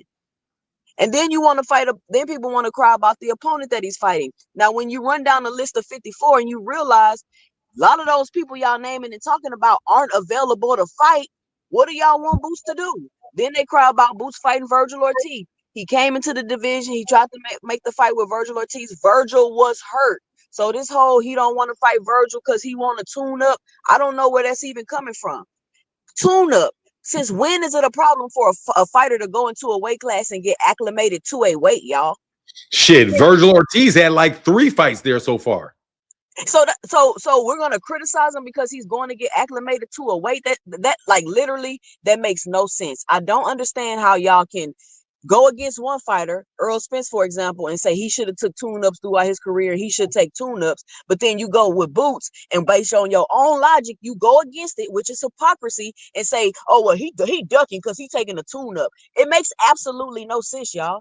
And even though he said he didn't even say he wanted a tune-up, but even if he did say he wanted a tune-up, how is that a problem? Y'all just want to complain about every single thing that Boots do for whatever reason. Out of his own admission, Terence Crawford, the #1 pound-for-pound best fighter in the universe, said the best fighters on his resume was Ricky Burns and Victor Postal. And he's the #1 pound-for-pound best fighter on the planet. And those out of his own mouth is the 2 elite fighters on his resume. Terence Crawford didn't start getting big fights until 34, 35 years old. Boots barely 30. And this is what I'm saying about the hypocrisy. It's like all of a sudden Boots went from being a boogeyman to now all of a sudden he a Doug. He don't want to do this. He don't want to do that. And none of it make any sense. He went to Eddie. Eddie did what he said he was going to do. We don't know what other options he had available to him to say he even made a bad decision. Now, if some information come out and they say, oh, he turned down this and he turned down that, then we can criticize and slander. But we don't even know. And the criticism y'all are giving him isn't really justified because these people y'all are naming for him to fight aren't even available. He don't want to sit out and be inactive because that's the same mistake that Earl Spence made. Y'all shitted on Earl Spence for doing that. So he's staying active. He's moving up the biggest jump in boxing from 47 to 54. He want to tune up to get acclimated. I don't understand it. I really don't. But that's my 2 cents about the situation. I think it's a because it's not like a split opinion here, right? And this is what I have an issue with. It seems like everybody is saying the same thing about Boots. And that to me is when you can tell things aren't genuine and they're manufactured, in my opinion. You know what? We just did the math. I did the math. I suck at math. But Mike Coppinger is saying that Usyk made about $11 million for that fight. 11 million US dollars. Let me tell you what that means. That is a reasonable amount of money. You know why that's a reasonable amount of money for a heavyweight champion? Because that's less money. Let me do a conversion. Let me make sure I do this conversion first. Net present value. Net present value calculator. Let me see. In present money, man, how do I do this? Somebody can probably do this better than me. But Sonny Liston made Sonny Liston made $1.5 million for his fight against against Floyd Patterson back in like 1962. He made $1.5 million. Today, $1.5 million is probably somewhere around $15 million. Right? Somewhere, I would think comfortably is somewhere around $15 million. To go from 1.5 to $15 million. So that means that Alexander Usyk is making made less money than Sonny Liston made for his world championship fight back in 1962. Alexander Usyk got $11 million for that fight, for a heavyweight undisputed fight. Muhammad Ali got $6 million for a title defense against Ken Norton back in 1975. Muhammad Ali would then the worth of that is probably around $60 million in net present value today. Ali was making closer to $60 million a fight. Alexander Usyk is making 11. Now these numbers are starting to make sense to me. I know you guys are lying about these numbers, but your numbers are probably lower than what other people were making years ago. The boxing economy has already been depressed. You are not making nearly the money that Evander Holyfield was making when Evander Holyfield was fighting Mike Tyson. He was making $30 to $50 million a fight. Alexander Usyk is getting 11. Tyson Fury was probably getting around 15. Because I'm going to take the 7%. When you said Tyson Fury is making 100 million, I'm going to take 7% of that and think he's probably making around $7 to $10 million, which makes sense, which is why he had to fight again and again and again. They're not paying these numbers. They're just lying to attract fighters to their organizations and artificially raise the price of everybody else because nobody's getting the money really, but they're telling all these fighters that they're getting the money. Look at all the money that can somebody remind me of how much it was that Ryan Garcia and Devin Haney said they made in their fight? Ryan said, I think they were saying Ryan made $20 million to fight Rolling. No. I'm talking about when Devin, remember when Devin fought Ryan? They said they didn't get paid. No, like 30 million or something. Originally, they said they got 30 million. Originally, they said they got 30 million and the money was paid. It was only later when they didn't get paid shit that they came out and said they didn't get paid nothing. Their first reflex was to lie. They let you believe it was really 30 million if they got they want to claim that's what they're doing. They're doing the same thing Showbiz the Adult is doing with his video views. Trying to make you think that he really had, and I'm sorry, bro, I got to call you out for this shit every time this shit comes up. Because this nigga had, or Dominican, whatever he is, had 6,000 people, concurrent viewers, watching a live stream for Jai Opatai at 11 o'clock in the morning. Those numbers are so fucking fake. No joke, 2 cents. He had 6,000 concurrent viewers on his live stream for Jai Opatai at 11 o'clock in the morning. There's no fucking way that he had those people there. Just like there's no way Turkey's paying the money that Turkey's paying. You guys are faking it till you make it. You're just trying to drive the PBC out of business, trying to drive everybody else out of business so that you can scoop up and lower the pay. Because $11 million for an undisputed championship fight, that seems kind of low. It does to me. It seems low because, Gervonta gets way more than that. Way more than that. And then with that being said, for 9-2, the fighters aren't being honest. They're making it seem as though that's what they're getting. And then they're using that against other fighters like, oh, he should go over there. He gonna get his biggest payday. And I don't get it. It's like, okay, if I don't want to go over there and get my biggest payday, like, why you just gonna keep ridiculing me? And like, I just have to absolutely go over there and get this biggest payday that's really non-existent. Like, I don't understand that. Because then, dude, look, Terence, let's take Terence Crawford for example. Bro, Terence Crawford ain't got nowhere to fucking go. Nowhere. He's not a big name. He's not somebody that can sell tickets in the United States. He's not somebody who can sell tickets in the UK. He ain't nobody selling tickets in Saudi Arabia. You got, so he has to do what Turkey and those guys want him to do. Has to, because he has no other option. The PBC don't want him. That's for sure. I remember having a conversation. I talked to Sam Watson, and actually Sam Watson said they offered him a deal. He turned it down. Let me tell you what Sam Watson told me. Sam Watson told, in between with all that bullshit going on, he said that I was 100% right, and all Bud had to do was tell them that he had another fight, and they wouldn't have had another problem. They wouldn't have had a problem with it. They would have given Errol a fight, and then he would have been able to have his fight, and they still would have met up. But the problem was that Terence Crawford is not fucking trustworthy. He didn't want Errol to get a fight. No, he didn't. He wanted to make Errol be rusty. He wanted to make sure that he didn't have any rounds. He negotiated in bad faith. The guy's a liar. That's why when people were saying that he's getting less to fight Canelo than he's getting to fight Errol because it's legacy for him. Crawford's never been about legacy, and to me, he's not the number one pound for pound fighter with a resume as thin as he has. He's not number one. I definitely put Usyk above him. There are other people that I would put above him as far as pound for pound. So yeah, he's never been about legacy, and he negotiated in bad faith. And when it came to Errol, though, when it comes to that situation, it's not all on Crawford. To me, it's on Errol because he allowed this bullshit.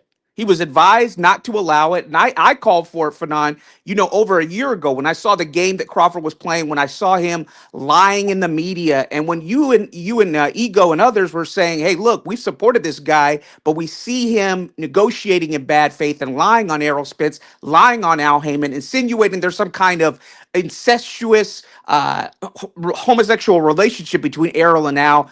I said, this guy's a clown. Errol doesn't need him. Just go move up to 154 because it was clear he was struggling to make the weight. And so I said, you know what? You need a dance partner who's genuine and who's really interested in making the fight. So I said, for over a year, I say he needs to move on. And he didn't. So with that situation, yes, Errol was advised, and Errol gave him the power to do stupid, ridiculous bullshit like a coin flip and all this other crap. Where he was overpaid and stuff like that. He sought to disadvantage Errol Spence in any way that he could. And unfortunately, Errol went along with it. Now they want Tank to make the same mistakes that Errol did. And credit to Boots, because Boots didn't make the same mistake that Errol did. Boots did not harm his body long enough to where he's going to be a zombie going in at 147. So I salute him for moving up. But yeah, I just had to add that I don't consider Crawford, based on his resume, to be number one at 147, number one in terms of pound for pound. And number two, Errol gave him that power. He ceded the power when folks like me were coming on this platform and others, and then the folks at PBC were advising him that Crawford was a clown and to move on. Oh man, I don't know his financial situations, but Errol to me has what can I say? I've been around Errol to know just a little bit about his personality. He is a fucking very, very, very, very nice guy. I mean, but he's not somebody that you really can control. You really can't tell him what to do. He's got to be the one that learns for himself. You can clearly see that, because I was talking to his father, and I hope he doesn't get offended by me saying this, but I went to go see Errol spar, and which was very enlightening thing anyway, because honestly, in sparring, he looked drained in sparring, even against Sean Porter. But he said Errol showed up really late, really, really late, and everybody was waiting on him. And his dad said the higher a monkey climbs, the more he shows his ass. And that, I think, was something that Errol had to deal with. I think as we as young professionals, because I'm not a young professional anymore. I am a professional, but not a young professional anymore. But young professionals, people that are young professionals, it's like you look behind you and you see how far you've come. So you really feel like a sense of accomplishment, and you've already, and your accomplishments are adding up, that you really feel like, you're in control. Errol's father always taught him that no matter what, Errol was always the boss. Errol's always going to be the last one to make the decision for Errol. That's the way that Errol's dad trained him to be. So Errol's going to make his own decisions. He's not going to be somebody that's going to allow somebody else to make a decision for him. So I think he's very strong-minded in that particular fashion, and he decided that he was going to go through this fight, and he went through the fight, and what happened is what happened, but I blame Terence Crawford. First of all, I don't think there's any blame for Errol, because I'm looking at him like, I'm pushing 60. People keep calling me 61. I'm 56, but I'm pushing 60, right? Walking up on it. I'm looking at him as a young man, bro, and I'm seeing where he is with his family. I see him where he is with these big ass cattle going into going on to his farm and all of that. And I see a man that really, is growing into a mature man, right? Getting his family together, doing all that stuff. And that money might have been something that he really needed, because he keeps taking these long layoffs. So, I don't think it's something bad that happened to Errol, because I just think it's a life experience for Errol. And that as long as Errol has integrity and as long as he continues to hold true to himself and not mistreat other people, that I think he'll be fine. And that's why I did that video about Errol eventually is going to get the last laugh on Terence. And I did that video to talk about life, not about boxing, about life. Errol's going to get the last laugh on that guy because Errol is driven by integrity and by virtue. Terence is an opportunist. He's a sneak and he's an opportunist. And opportunists and sneaks always get caught because you're going to pick the wrong opportunity to try to fuck with the wrong person. And I'm already going to tell you, Bud, you've already fucked with the wrong person. Bud is already fucked with the wrong person. Let me ask you a question. Yeah. What do you think about Victor Conte coming out defending Bud? And what do y'all think about Victor Conte posting vital testing results? I think it's laughable. Like, we just discussed it. Oh, I wasn't here. I missed it. No, that's cool. I'll let Kamal answer it. Go ahead, Kamal. Well, I think clearly, I thought Victor Conte had like stage 4 pancreatic cancer. So I don't know how he's doing and I'm not making fun of him. I'm just saying, how's he doing so many interviews when he's got when you're stage 4, that's terminal. Like, how are you out there in the media as much? So is that really true that he had stage 4? Then maybe I'm going off on a tangent there. Oh, his ass got some cancer, all right. That nigga got some cancer, all right. It's called some really bad enemies. That's his stage 4 cancer. I'm telling you. I don't believe that nigga got cancer. I believe his ass is going to try to cut out because his ass got some real serious enemies, man. These people, I'm telling you, they're not playing with these fixed fights, man. They're not playing with these fixed fights. They're not doing it. You guys are playing around with major fights, fixing major fights, bro. There are real people, bro, and I don't care what you guys think. There are real people that know, and to their understanding, that Errol Spence and Terence Crawford fight was fixed. There are people that bet real money, that believe that Deontay Wilder versus Tyson Fury was fixed.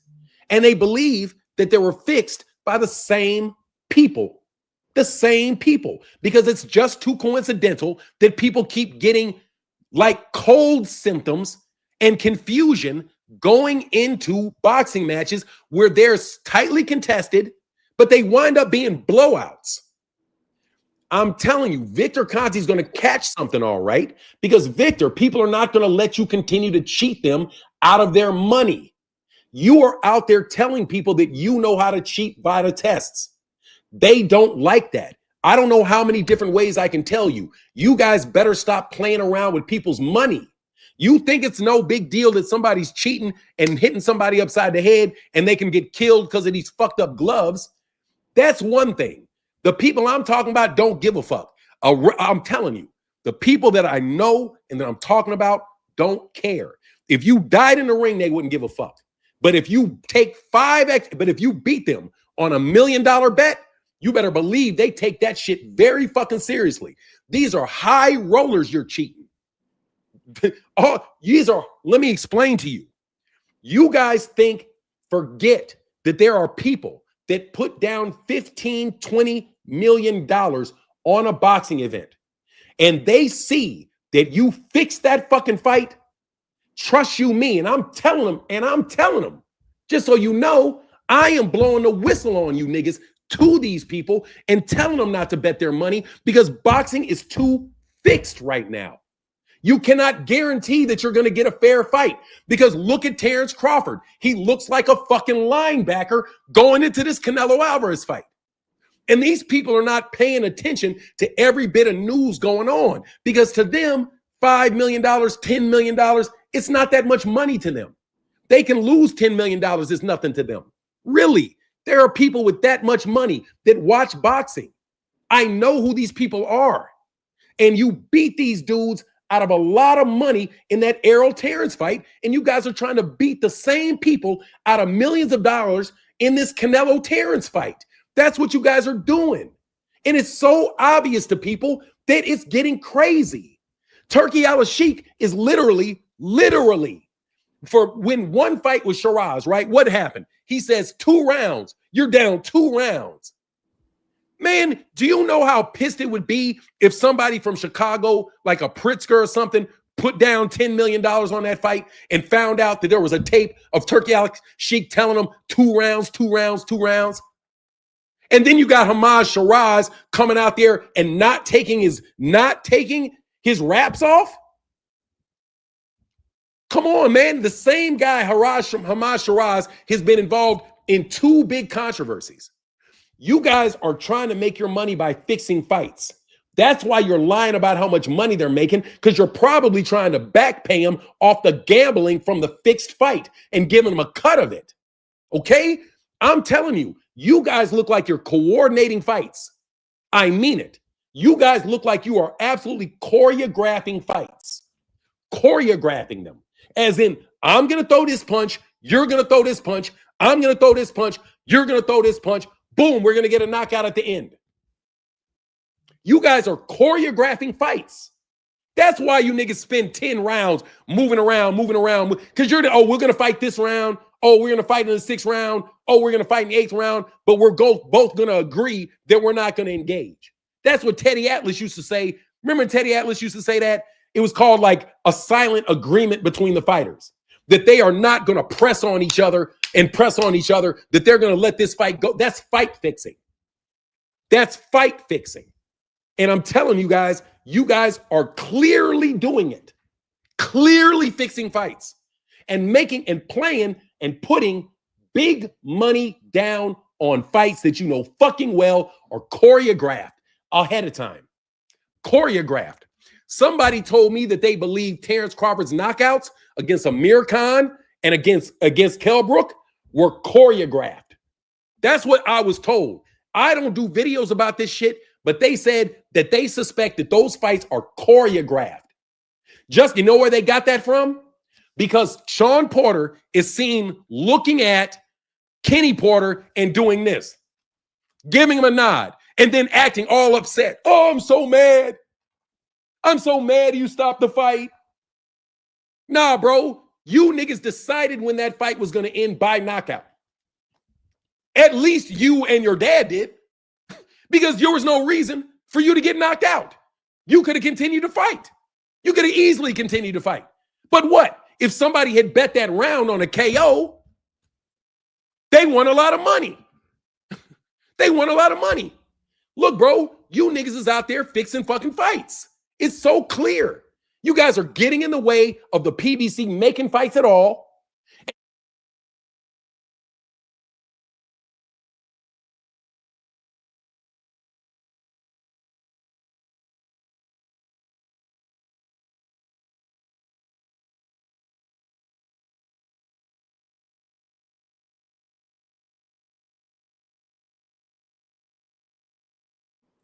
Fanad, did you? I think you went Okay. muted because I saw you speaking, but I didn't hear anything. How long was I muted? You got muted right after you said you guys are handicapping the PBC and you're fixing fights. Oh, Then yeah. it went mute. This is what I meant by that. You guys, and this is what my belief is, no proof to this. Floyd Mayweather Jr. is cock blocking a lot of fights in the PBC on one hand. And on the other hand, you got guys over here choreographing fights and forcing fights to go over towards Turkey Al-Sheikh. I see it clearly. There's no reason that the PBC should not be having more fight cards than they're already having, unless you got somebody in the PBC that's holding shit up. And that's that jealous ass bastard, Floyd Mayweather Jr. That's my personal belief because I've had experience dealing with him. What I'm saying about the choreographing of fights is that that is what people are telling me is happening. That these guys know that these guys are not fighting each other. They know what punches they're going to get knocked out. They know what punches they're going to get knocked out with. And they're agreed that they're going to take this money and run. That's fixing and coordinating, fixing fights. And that's what we're seeing all across boxing. That's what I said. Yeah, and 2 Cents wanted you to drop the link again. I guess she got disconnected. But My bad. We do know a couple of things. And I'm not privy to the conversation you are, Fanon, but we do know that one of the reasons, and I've heard, based on my sources and what I've heard, is that one of the chief reasons ESPN connected itself from Top Rank is because of Top Rank's working with Daniel Cartel Canahan. We do know that both Crawford and Fury were associated with Daniel Cartel Canahan, the Yeah. head of the Irish mob, a guy who's Yeah. got a lot of bodies on his record, who's got bank robberies on his record, who's got assassinations on his record. So, Reportedly. yeah, reportedly, allegedly, right. Allegedly, yeah. If you Allegedly. look at the FBI's 10 most wanted list, if you look at Interpol, you look at the Irish government even has stuff out on Daniel Yeah, he's a Canahan. bad man, that's for sure. He's definitely a tough cookie for sure.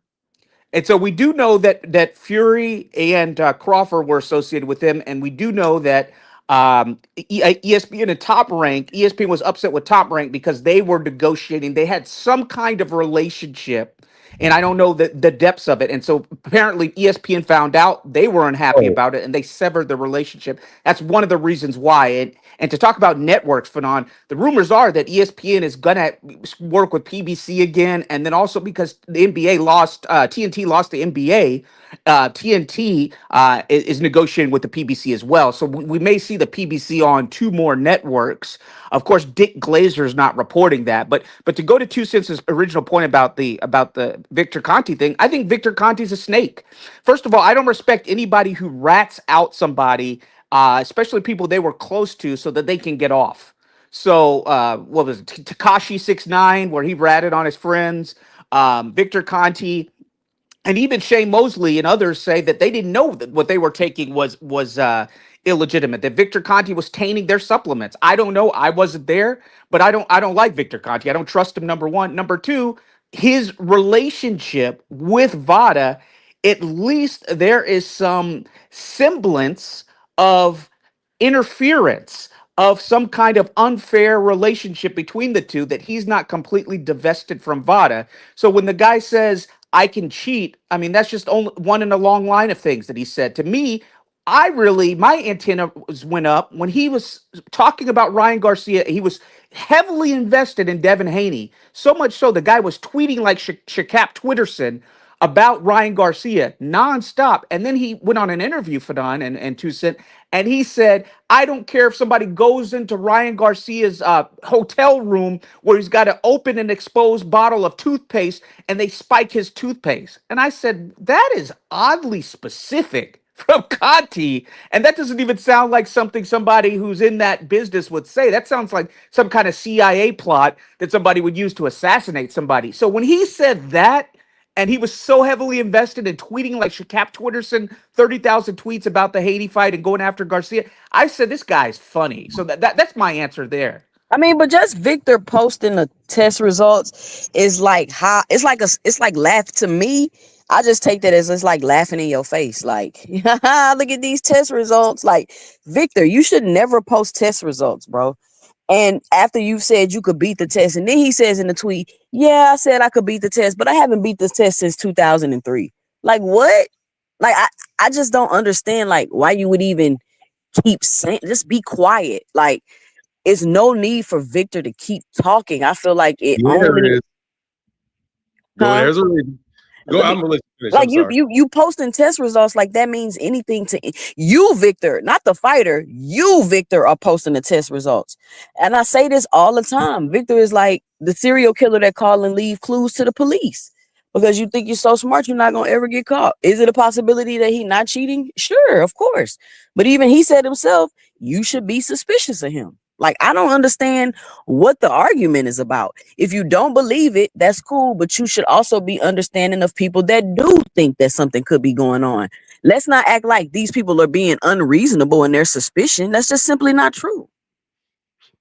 Oh no, they're not being unreasonable at all in their suspicion. Somebody, oh yeah, I forgot I already addressed that. Yeah, There's they're not being bias. unreasonable. There's clear bias in his relationship, and to go to compound on what you're saying, if this guy does have stage 4 cancer or cancer to begin with, usually when you're at that point in life, you show contrition, you show humility, you apologize to others. So that makes, I mean, I don't even know what to believe with Conte anymore if he really has cancer, because when I know people who are going through stuff, or when I know some people who are seeing their time kind of eclipse, they try to to come to God and confess what they did to others. And I'm not seeing that at all with Victor Conte. So again, this goes to the bias and corrupt corporate media that's on the take, that is largely, you even see it with Aram and you see it with De La Hoya, where they're like, hey, we own the media. We used to invite them to buffets, and Dan Raphael was one of them, and we'd invite him to our house for a buffet, and he would write whatever we wanted to. We don't have that power anymore. So with Conte, it's just like, what, again, corrupt, biased corporate media.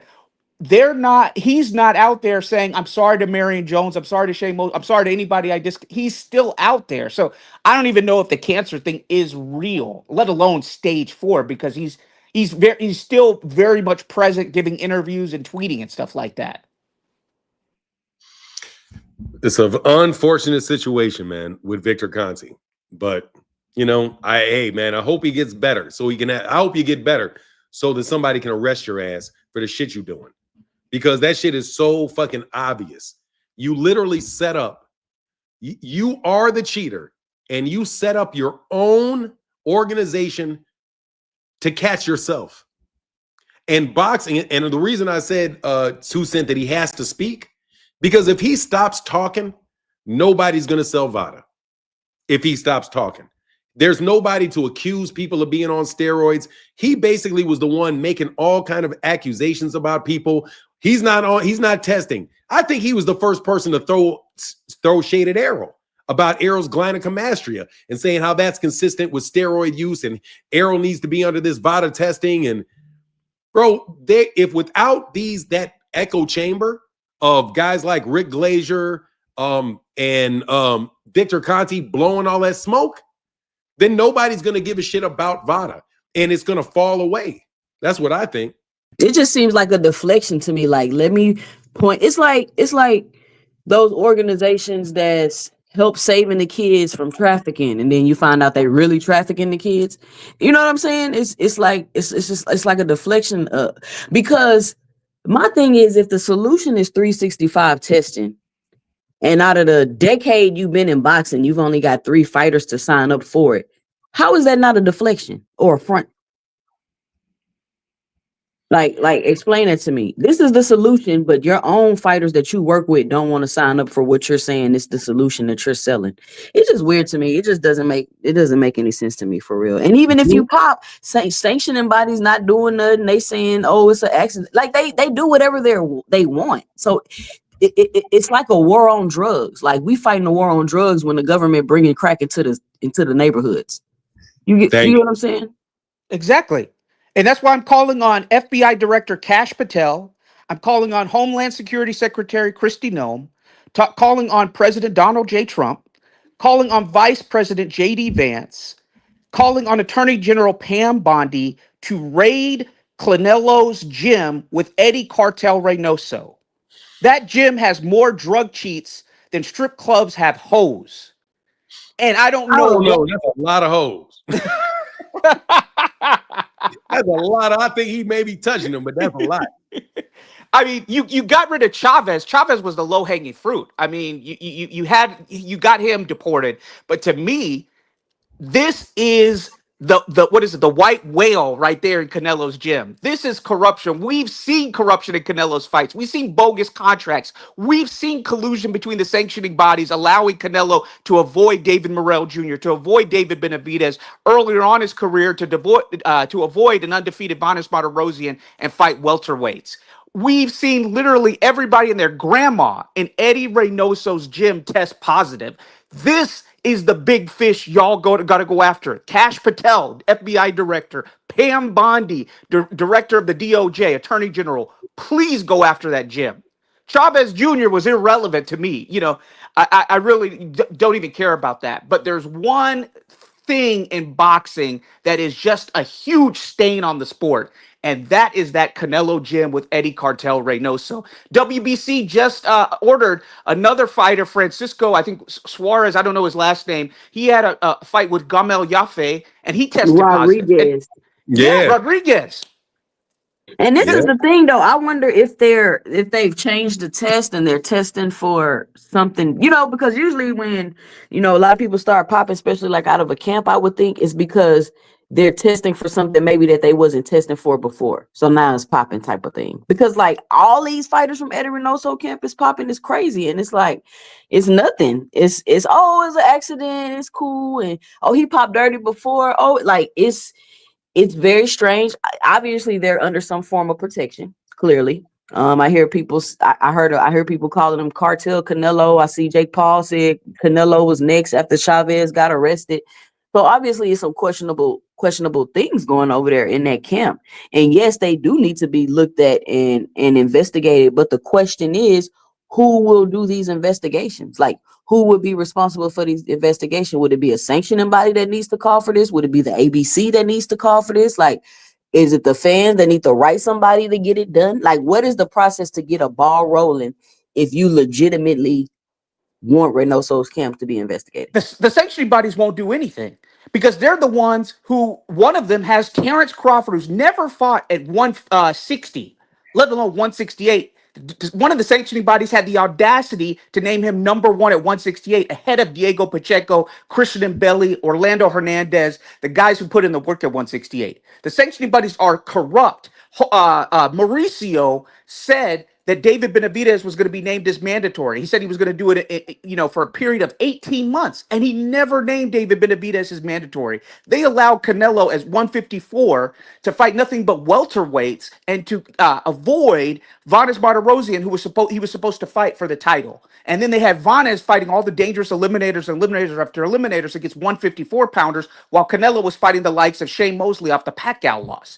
We need Tom Homan, director of ICE, Kash Patel, FBI, President Donald J. Trump, Vice President J.D. Vance, Director of the DHS, Department of Homeland Security, Kristi Noem. They've got to investigate that gym because they are protected.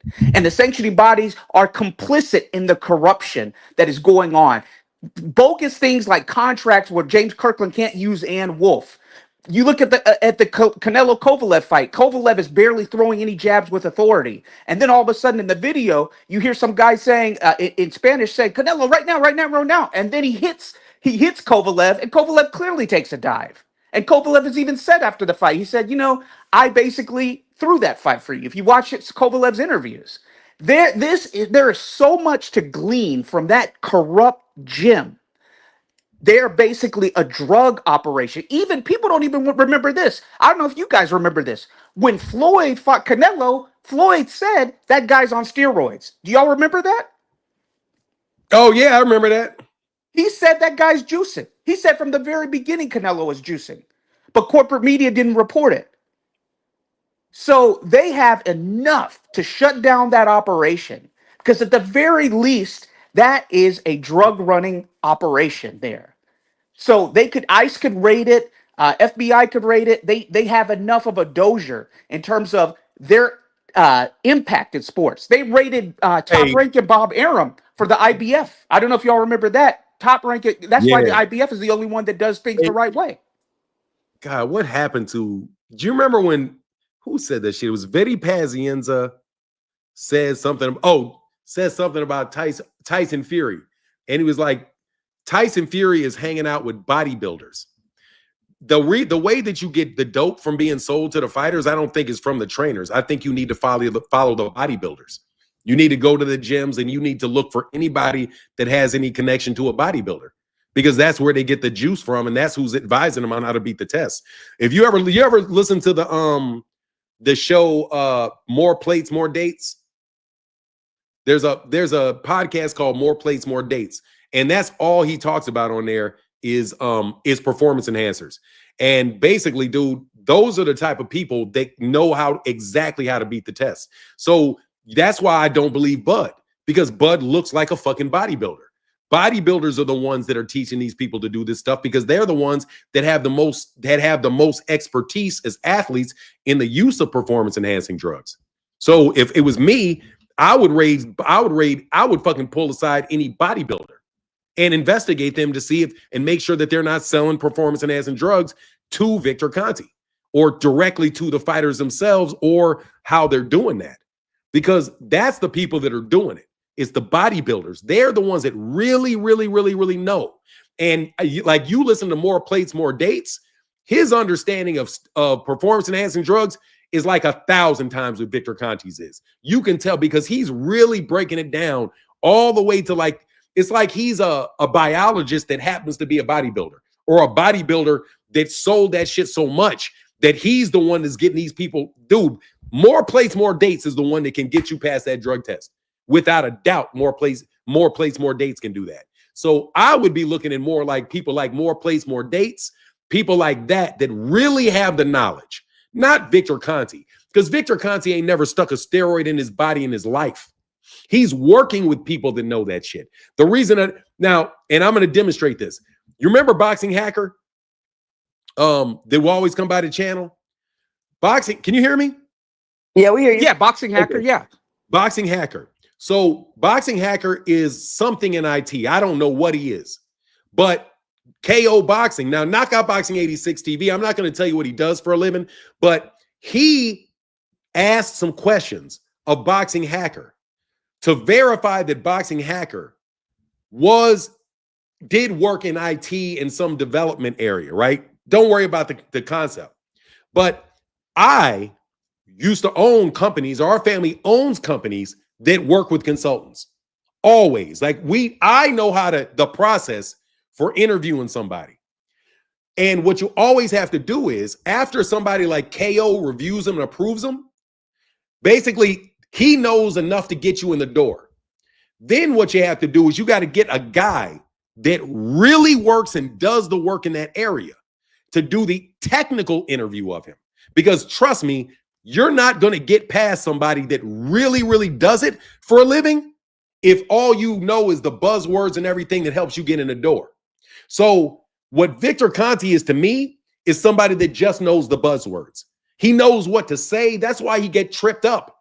That's why he got tripped up so easily by Sean Vitale. Sean Vitale asked him some questions and he had to snitch on himself. The same thing, the way manager Marty was able to do that to him. The only ways that these two guys who don't really know the details and they really know the details can stick Victor Conte is that Victor Conte doesn't really know the details. So to bring you back to Boxing Hacker, I asked Boxing Hacker, would you be willing to be interviewed by my friend that actually does this job? Because I have a lot of friends in IT and I could easily get him interviewed for a job in IT. Because if that's what you're doing, I can get you interviewed. He never said another word because Boxing Hacker was trying to convince everybody that he had a skill set that he really didn't have because he knows the buzzwords. So Victor, I guarantee you, Victor Conte is not a goddamn pharmacist. He's not a guy that is going to actually create these things. I know people that will actually get in a lab and create that damn thing for you. So if you're going to raid somebody, raid the bodybuilders, raid the gyms in those areas. Seriously, if there's any workout. But the bodybuilders can use steroids. They're not doing anything illegal. Yeah, no, but except for selling them. You can't sell them. Selling them is illegal? Selling them is illegal. Yeah, you cannot sell illegal. You can't just can't sell those things. No, really? You got to be licensed. Yeah, you got to be licensed. That's medicine. That's like saying you're licensed to sell somebody just out on the street selling you oxycodone. No, it's literally a store out here. It's like a vitamin store that I could go in and get shit. Like if I wanted to, I could say, "Hey, let me get this that anabolic." Like they literally sell this stuff. I didn't know it was illegal to sell. Oh, yeah, but see, that stuff is going to be low. This is my understanding. Now you got to check with somebody who really knows. But no, anabolic steroids, you can't go into you can't go just somewhere and buy anabolic steroids. Yes, you can. Shoot in your arm? No, it's a pill. You could take it. That shit is probably something that I don't know. Let me not do that. But I don't think you can just go into a store and buy anabolic steroids that you can shoot into your arm. No, you couldn't shoot it in your arm. It was a pill form. Because I was talking to a guy at the gym that was like a bodybuilder. He was telling me about this store. Maybe it's one of them secret stores. I don't know. Well, no, but that could be something else that they can have stuff that's over the counter that is allowing you to cheat. But then if you take some of that stuff and it has it in it, you can pop. I don't know enough about the scenario as far as the specifics of it. But I know this for sure. In order to create those drugs, you need a chemist for sure. And in order to instruct a chemist, you have to have somebody with a chemistry background. Victor Conte is a musician. That's his skill set. He's went to junior college and he is a musician. He knows how to play instruments. That's what he knows how to do. He does not know how to affect the molecular form of PEDs. He doesn't know that. So how does he get them? He has to have somebody that he's working with that really knows it. So go find the chemist around him and lock their asses in jail so he doesn't have anybody to do it. You got to go at the people that are selling the drugs. Like the cartels aren't even going to work because like cartels are just moving the shit. You got to go to the people that are actually producing it. And so who are producing it? It's probably people in Mexico. That's what my suspicion is. I don't think they're being produced in the US, but you smuggle them in however you're doing. But if you want to catch them, you got to find the people that are able to do the work to shut that shit down. Trying to fuck with Victor Conte, there's just going to be another Victor Conte. Trying to fuck with Mimo Heredia, there's just going to be another Mimo Heredia. Because all they are is trainers. The real cheaters are the people that are in there, that are in the labs, that are making these making them and selling them and making them and selling them out from the beginning. And those are not Victor Conte. That's somebody like Xavier. You know, have you ever heard of Xavier University? Yep. Yeah, Xavier, like Xavier, the black Xavier, not like Xavier of Ohio, but the black Xavier in New Orleans. Yeah. I had a friend that graduated from there. Yeah, they probably put out about 600 chemists. They probably put out 600 pharmacists a year. If I wanted to make steroids, I would hire somebody out of Xavier University to make my steroids for me. They're very easy to do because those guys know how to do it because they went to school for it. Just like there's women, if you want, like there's a lady that my mother knows that basically makes like $10,000 a wedding dress because when she went to high school, they had like a full tailoring program. So now she is like, she's not Vera Wang level, but she can actually make from scratch, straight up from scratch, a full beautiful wedding gown. Basically, think of the pharmacists in Xavier is those same type of people. So I would go through looking at every pharmacist that works for Xavier. I would look at everybody in every pharmacy program, and I would see who are these pharmacists that are making these things. If there's any phone calls on Victor Conte's phone related to any chemists, I'm investigating the chemists. I'm going to cut the shit off at the source. I'm going to make sure that the people that can actually make them can't make them. And then there's nothing to sell because Victor Conte can't be the poster boy of a product that won't get made. That's how I would do it. So I would say Donald Trump, Pam Bondi, you guys need to investigate, and Health and Human Services, actually, the Department of Health and Human Services and the FDA need to investigate the chemists that are associated with, and I would first thing I would do is I would arrest Victor Conte. The second thing I would do is I would arrest Mimo Heredia. And then I would make them tell me where these things are made. We may let you off the hook if you tell us who are the people that are actually making these things. And then I'm going to attack them. Victor, the chemist that Victor used to deal with was named Patrick Arnold. Yeah, so the first person I would do is I would arrest Patrick Arnold because he can't do shit without he can't do shit without him. So just arrest the chemists. And the chemists are easy to find.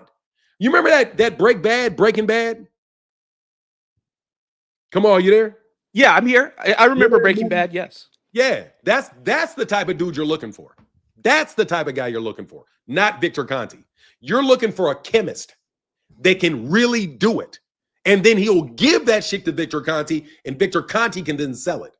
You need the chemist. That if you really want to catch them, you got to catch the chemists. You got to have Walter White. You got to catch that guy because that's the guy that can make it. And he can make it, switch it up, make it good, make it bad. He can do it in the back of his truck. Chemists, pharmacists. I'm sorry. Go ahead. Even with that, I agree with you. However, when you look at fentanyl, a lot of that stuff is made in China. So much of our supply chain and stuff, and so the Chinese cartels, the triad and stuff, they're shipping the fentanyl and the precursor chemicals to Mexico, and the cartels are mixing it and then shipping it across the border. So you have to attack the supply chains, and you have to declare these countries and these governments and companies that are dealing with these illegal drugs, you got to declare them terrorist organizations because they're really responsible for 100,000 deaths in America per year. Plus, how many accidental overdoses are they able to revive somebody with Narcan from? So, I mean, again, Chavez Jr. was low hanging fruit for Pam Bondi, for all these other guys and gals, for Christy Nome, for the president. And, you know, that was low hanging fruit. They've got to go after the corruption in boxing. They've got to go after where there's really smoke and fire. I mean, almost 10 boxers in Canelo's gym. The only one who hasn't tested positive and who's been associated with Canelo's gym is probably Frank Sanchez. So to me, they're highly protected the way they're able to maneuver in these sanctioning bodies, how David Morrell's mandatory was Bumlonga. WBA mandated it twice, and Bumlonga basically was able to get out of fighting David Morrell Jr. And then David Morrell Jr. went up to 175 to fight Benavidez, and immediately the WBA mandates Bumlonga to fight Canelo. There's so much corruption that gym that Canelo Alvarez is a part of. He's holding these 168 pounds titles hostage, yet you have an interim WBC titleist in Christian and Billy. Well, interim's only supposed to be in effect if if the champion is injured or somewhat otherwise occupied. Canelo's just not fighting Christian and Billy. He's not fighting David Benavidez. He got away with not fighting David Morrell. He got away with John Ryder and Eddie Hearn. Also, John Ryder was mandated to fight David Morrell Jr. twice by the WBA. Then he goes to another sanctioning body, Andre drops out of the fight to be the WBO mandatory for some stupid reasons, and then John Ryder gets mandated by the WBO to fight Canelo. So there's so much corruption in that gym. There's so much wrongdoing. They're protected by a biased corporate media outfit. So to go to Two Cents' point, the only people we can rely on are people who are actually doing their job. So Tom Homan, director of ICE, like I said, Kash Patel, head of the FBI, they've got to raid that gym in Southern California because they are in all kind of stuff, and also investigate these sanctioning bodies. Same way the FBI raided Top Rank and Bob Arum and the IBF's offices, and now we see why Daryl Peoples and the IBF are the only ones who are doing the right thing in boxing and will strip people for not facing their mandatories, and we'll have these fights that they make as mandatories, because there's no way that Canelo's last few fights as undisputed champion at 168 have been against guys who've never fought in the weight class, and he's able to fight them for the titles. That kind of leeway, that's the term I want to use, leeway and grace that's given to Canelo's not given to anybody else in the sport. And from a very early age, Floyd told y'all that guy was juiced. So what else do you need? Chavez Jr., low-hanging fruit. I really don't even think that, I think that was blown out of proportion. But we do have a smoking gun in that Canelo gym in terms of the fixing of boxing, in terms of collusion of sanctioning bodies with a fighter to benefit the fighter himself at the expense of others, affecting other people's livelihoods. Christian and Billy can't fight for the real title. A guy like that, we say belts don't mean as much as they did in the past. Christian and Billy needs the validity of a belt to help his brand and his marketing. And he's being kneecapped.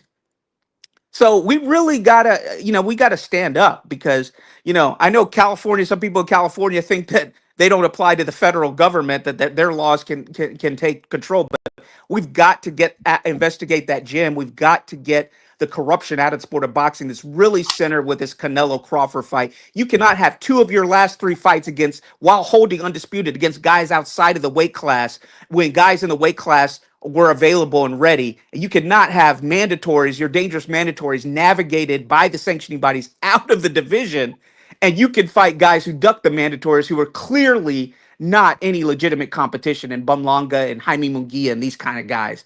It's just too much, Fanon. It's gone on way too much. You watch the Canelo Kovalev fight. Kovalev clearly took a dive. There was no steam on his punches. Hey, it's cool. Let's shift a little bit because the whole chat has kind of shifted off and is now talking about Gervonta. Tank retiring. Yeah. You guys are listening to Dick Glazer. Since when is Dick Glazer a reliable source? Let me tell you what Dick Glazer is. Dick Glazer. Look, Dick Glazer, you're a petty mobster in New Jersey, bro. You're you're a petty mobster in New Jersey, is what the fuck Rick Glazier is, who's trying to skim money off fights. And these guys get paid also on the side to put out whatever lies and whatever crap they get paid to put out. But that's what they are. They're a bunch of little petty, low-level mob dudes out there in New Jersey. The whole lot of them. Literally, the whole fucking lot of them. I don't believe in coincidences. And Rick Glazier's definitely a Jersey scumbag. Ray Davis is a Jersey scumbag. Claymore Rain is a Jersey scumbag. Blue Bloods family's a bunch of New Jersey scumbags. It's just the fucking New Jersey. That shit is coming out of New Jersey. Very, very fucking clearly coming out of New Jersey. A lot of the bullshit around Tank. Because these guys want to put on fights in New Jersey. They want to do shit. Whatever, bro. That's a petty. They're petty mob dudes that used to get money from Bob Arum. They're like the guys that they're what they call it. The guy that sued Bob Arum. What do he call himself? A fixer? A fixer. Wise man? Was it a wise man or a fixer? He called him a fixer. But the fixers are wise guys. He's a wise guy, right? Which means what? You have inside information. You can make things get done that other people can't get done. That's Blue Blood wants to be a fixer. Those guys want to be fixers. Low-level mafia who gives a fuck about you type guys. That's what they are. So they have to do the dirty work that their bosses tell them to do. So they put out any lie that they're told to do, and then they'll get a fighter on a card. We'll allow you to eat off this card, allow you to eat off that card. We'll give you all the low-level petty mobster shit that people do. That's what I thought of Leon Muhammad. Same fucking thing. Low-level petty-ass niggas, bro, that always trying to fuck shit up because they feel like they're the ones that can fix the problem. How do you fix problems? You fix problems by intimidating people, bribing people, coercing people, calling in favors for other people to do those type of things. All the type of shit you want to do when you can't cut a straight deal with somebody. Trust me, there's a lot of fixers around me that always want to try to find a way to get me to say something so people think I agree with this, or they'll ask me, "Oh, I don't think, Martin, you shouldn't do that." They try to do all kind of crap to fix me, to get me to agree to certain things and like certain things and try to aim me in certain directions. Dog, that's all they are. That's why I tell you all these, that's all they've ever been. But from the perspective of some people, just normal people walking the street, they can be very intimidating. It's very scary for some people to be followed. Like these people will have you followed around just to have somebody walk up to you in one place and have somebody else, the same person, walk up to you somewhere else. And then they'll say something like, "Oh, I know where you live." That type of bullshit that they do to try to scare normal people out of doing their regular day-to-day jobs. That's the type of scumbags we're talking about. And that's the root, really, truly, the root of most boxing corruption comes from these fixers, the ones that can go to the WBA and intimidate the WBA or get Mike Coppinger to work for him. So Mike Coppinger will put hit pieces out on you. Rick Glazier's putting hit pieces out on Gervonta. Blue Bloods putting hit pieces out on every black fighter connected with Al Heyman. All the same shit, bro. That's why I've always told you, dude, I'm sorry. You guys are a bunch of petty fucking criminals. I don't care about if what you're doing is legal. You're a bunch of petty fucking criminals, dog. And you're getting taken out of those gyms. You're already getting taken out of those gyms. Your lower level dudes are already getting arrested, bro. I already know these things. So they get more and more desperate. They get more and more, they say more and more fucked up shit. They do dumber shit. Now, guess what they got people lying about? Oh, I don't even want to tell you. But one of the reasons that they lie about how much money they're paying is because of how much money we actually pay. The fact of the matter is my people actually pay good money. We don't have to tell you how much money we're paying. When we pay them, they are set because they get paid in real money. You guys are over there trying to convince people not to come with us so that they'll come with you, but all you're doing is selling them wolf tickets and shit that you can't possibly deliver to them. You were telling me that Alexander Usyk just got paid $150 million for a championship fight that nobody watched? No, the petty street dudes are desperate because they have lost their backing. There is no more Chuck E. Cheese dropping $500 a day, bro. We cut that fucking money off, dog. Where's Chuck E. Cheese with your $500 a day on all these damn channels? Where did he go? Mr. I'll give you $30,000 if you subscribe to my channel. What happened to all of that shit? It ended as soon as I called it out. As soon as I called it out, that shit stopped. Because I know where you're getting the money from. And you're going to get your hands out this money. So now they're desperate. I'm telling you, these guys are fucking desperate and doing all kind of desperate fucking things, bro. Turkey Al-Sheikh is taking the reason Turkey Al-Sheikh can do what Turkey Al-Sheikh can do is because they've already gutted everybody else that tried before. Daniel Kinahan tried to do the same thing against us that Turkey's trying to do against us. It didn't go well for Daniel Kinahan. It went terribly bad for Daniel Kinahan. You guys can talk about me all you want to, but it turned out very fucking bad for Daniel Kinahan when he tried to make a move on Chicago money. Turkey Al-Sheikh and New Jersey niggas trying to make a move on Chicago's money is not going to end well for them either. And it's already, you heard what Don King told him. Don King fucking threatened the nigga. Said, you're going to have to see me. Nobody wants to talk about the fact that Don King threatened Turkey Al-Sheikh. That ain't no small thing for Don King to threaten you, bro. Don King is one of the most vicious motherfuckers you will ever run into. Don King. And Don King got clout to this day for all the favors that he did people. And guess what? Love and loyalty, man. You can't pay. What did he say? There's 3 things you can't pay for around my people. Love, loyalty, and respect. You can't get any of those. You cannot pay.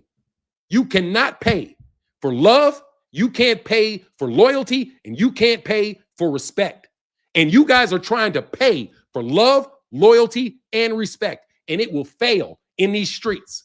It will fail. And it is failing for you, which is exactly why I'm still breathing and can tell you to your face that you ain't shit. And I can't wait till you niggas crash and fucking burn, because you're not getting your hands on none of the shit that you really want to get your hands on. And I know what you really want your hands on. You really want your hands on these streets. That's what you really want. You really want your hands on all that shit moving in between Chicago and New Orleans. The shit coming out of New Orleans ports and going up to Chicago. We're not even going to New York ports anymore. We're not even messing with New York ports no more. Those niggas are broke in that goddamn city. And they're broke in New Jersey. That's why you niggas are so desperate and clinging on to everything, bro. Your guys are getting run out of fucking New Jersey, getting run out of New York. You absolutely are. You know why? Because you fucked with the wrong people and you tried to go to war with a city that you can't go to war with. You can't go to war with Chicago. We beat everybody. You clowns try to go to war with Chicago. We know what you tried to do. And you tried to fuck with their money. And guess? Boxing. But All right. I'm going to say this, and I'm gonna head out. But clearly, you guys have to know that there are conflicts of interest in this boxing game. Dick Glazer is a Golden Boy employee, so he's going to shit on PBC. He's been banned from PBC events. Steve Kim is a Golden Boy employee, or now he's a Turkey employee because they were bought out. Ring was bought out. If people get sued for not disclosing their financial ties to an organization, they get sent to jail for that. But boxing media is so corrupt that these guys can get away with it. So, of course, Dick Glazer is not going to call on Tiho and Shakur when they said they were retiring and hold them to the same standard, but he'll try to put that on Tank's name. So when you get these guys who are clear conflicts of interest, research who pays their money. Dick Glazer is paid. He's a Golden Boy employee. His job is to tear down the PBC. So he has no sources. So research these conflict of interest. If we had real responsible boxing media, they would be doing that. So the same people that are trying to spread lies about Tank retiring, when we don't even know, he hasn't gone before the judges. So nobody knows what's going to happen with Tank next. Not even him, period. Not yet. Okay? So notice that these fools don't say anything about Tiho revoking his retirement, Shakur saying that he's going to retire, all this other stuff because of affiliation. With that amount, deuces. All right, brother. Thank you, man. What's on your mind, William Old School? What is up, my dude? I'm good. Just going nuts. Getting in trouble with my wife. Yeah, I see that. But she know I ain't lying. Right. But if I'm Tank, and people not gonna like what I got to say, but if I'm Tank, why wouldn't I retire? The disrespect this little dude gets from everybody. Yeah, he's got his fans, people like me, people like you, the Rise podcast, his loyal supporters. But the disrespect he gets from everybody, and the man hardly ever opens his freaking mouth. Why would I stick around for that shit? He's got guys that clout chase him like crazy, will never get in the ring with him. And I tell everybody all the time, Ryan Garcia gave everybody the blueprint to get the Tank fight. Has anybody done what Ryan did to get the Tank fight? Hell no. None of them have. They'll mention his name when they got a fight already signed, or they'll mention his name when he's got a fight already signed. In the meantime, in between, nobody's saying a damn thing. So why would I stick around for all the BS? You know?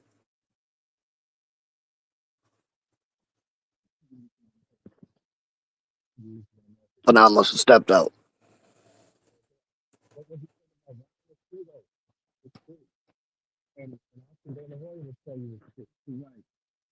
If you talk, I can't hear you.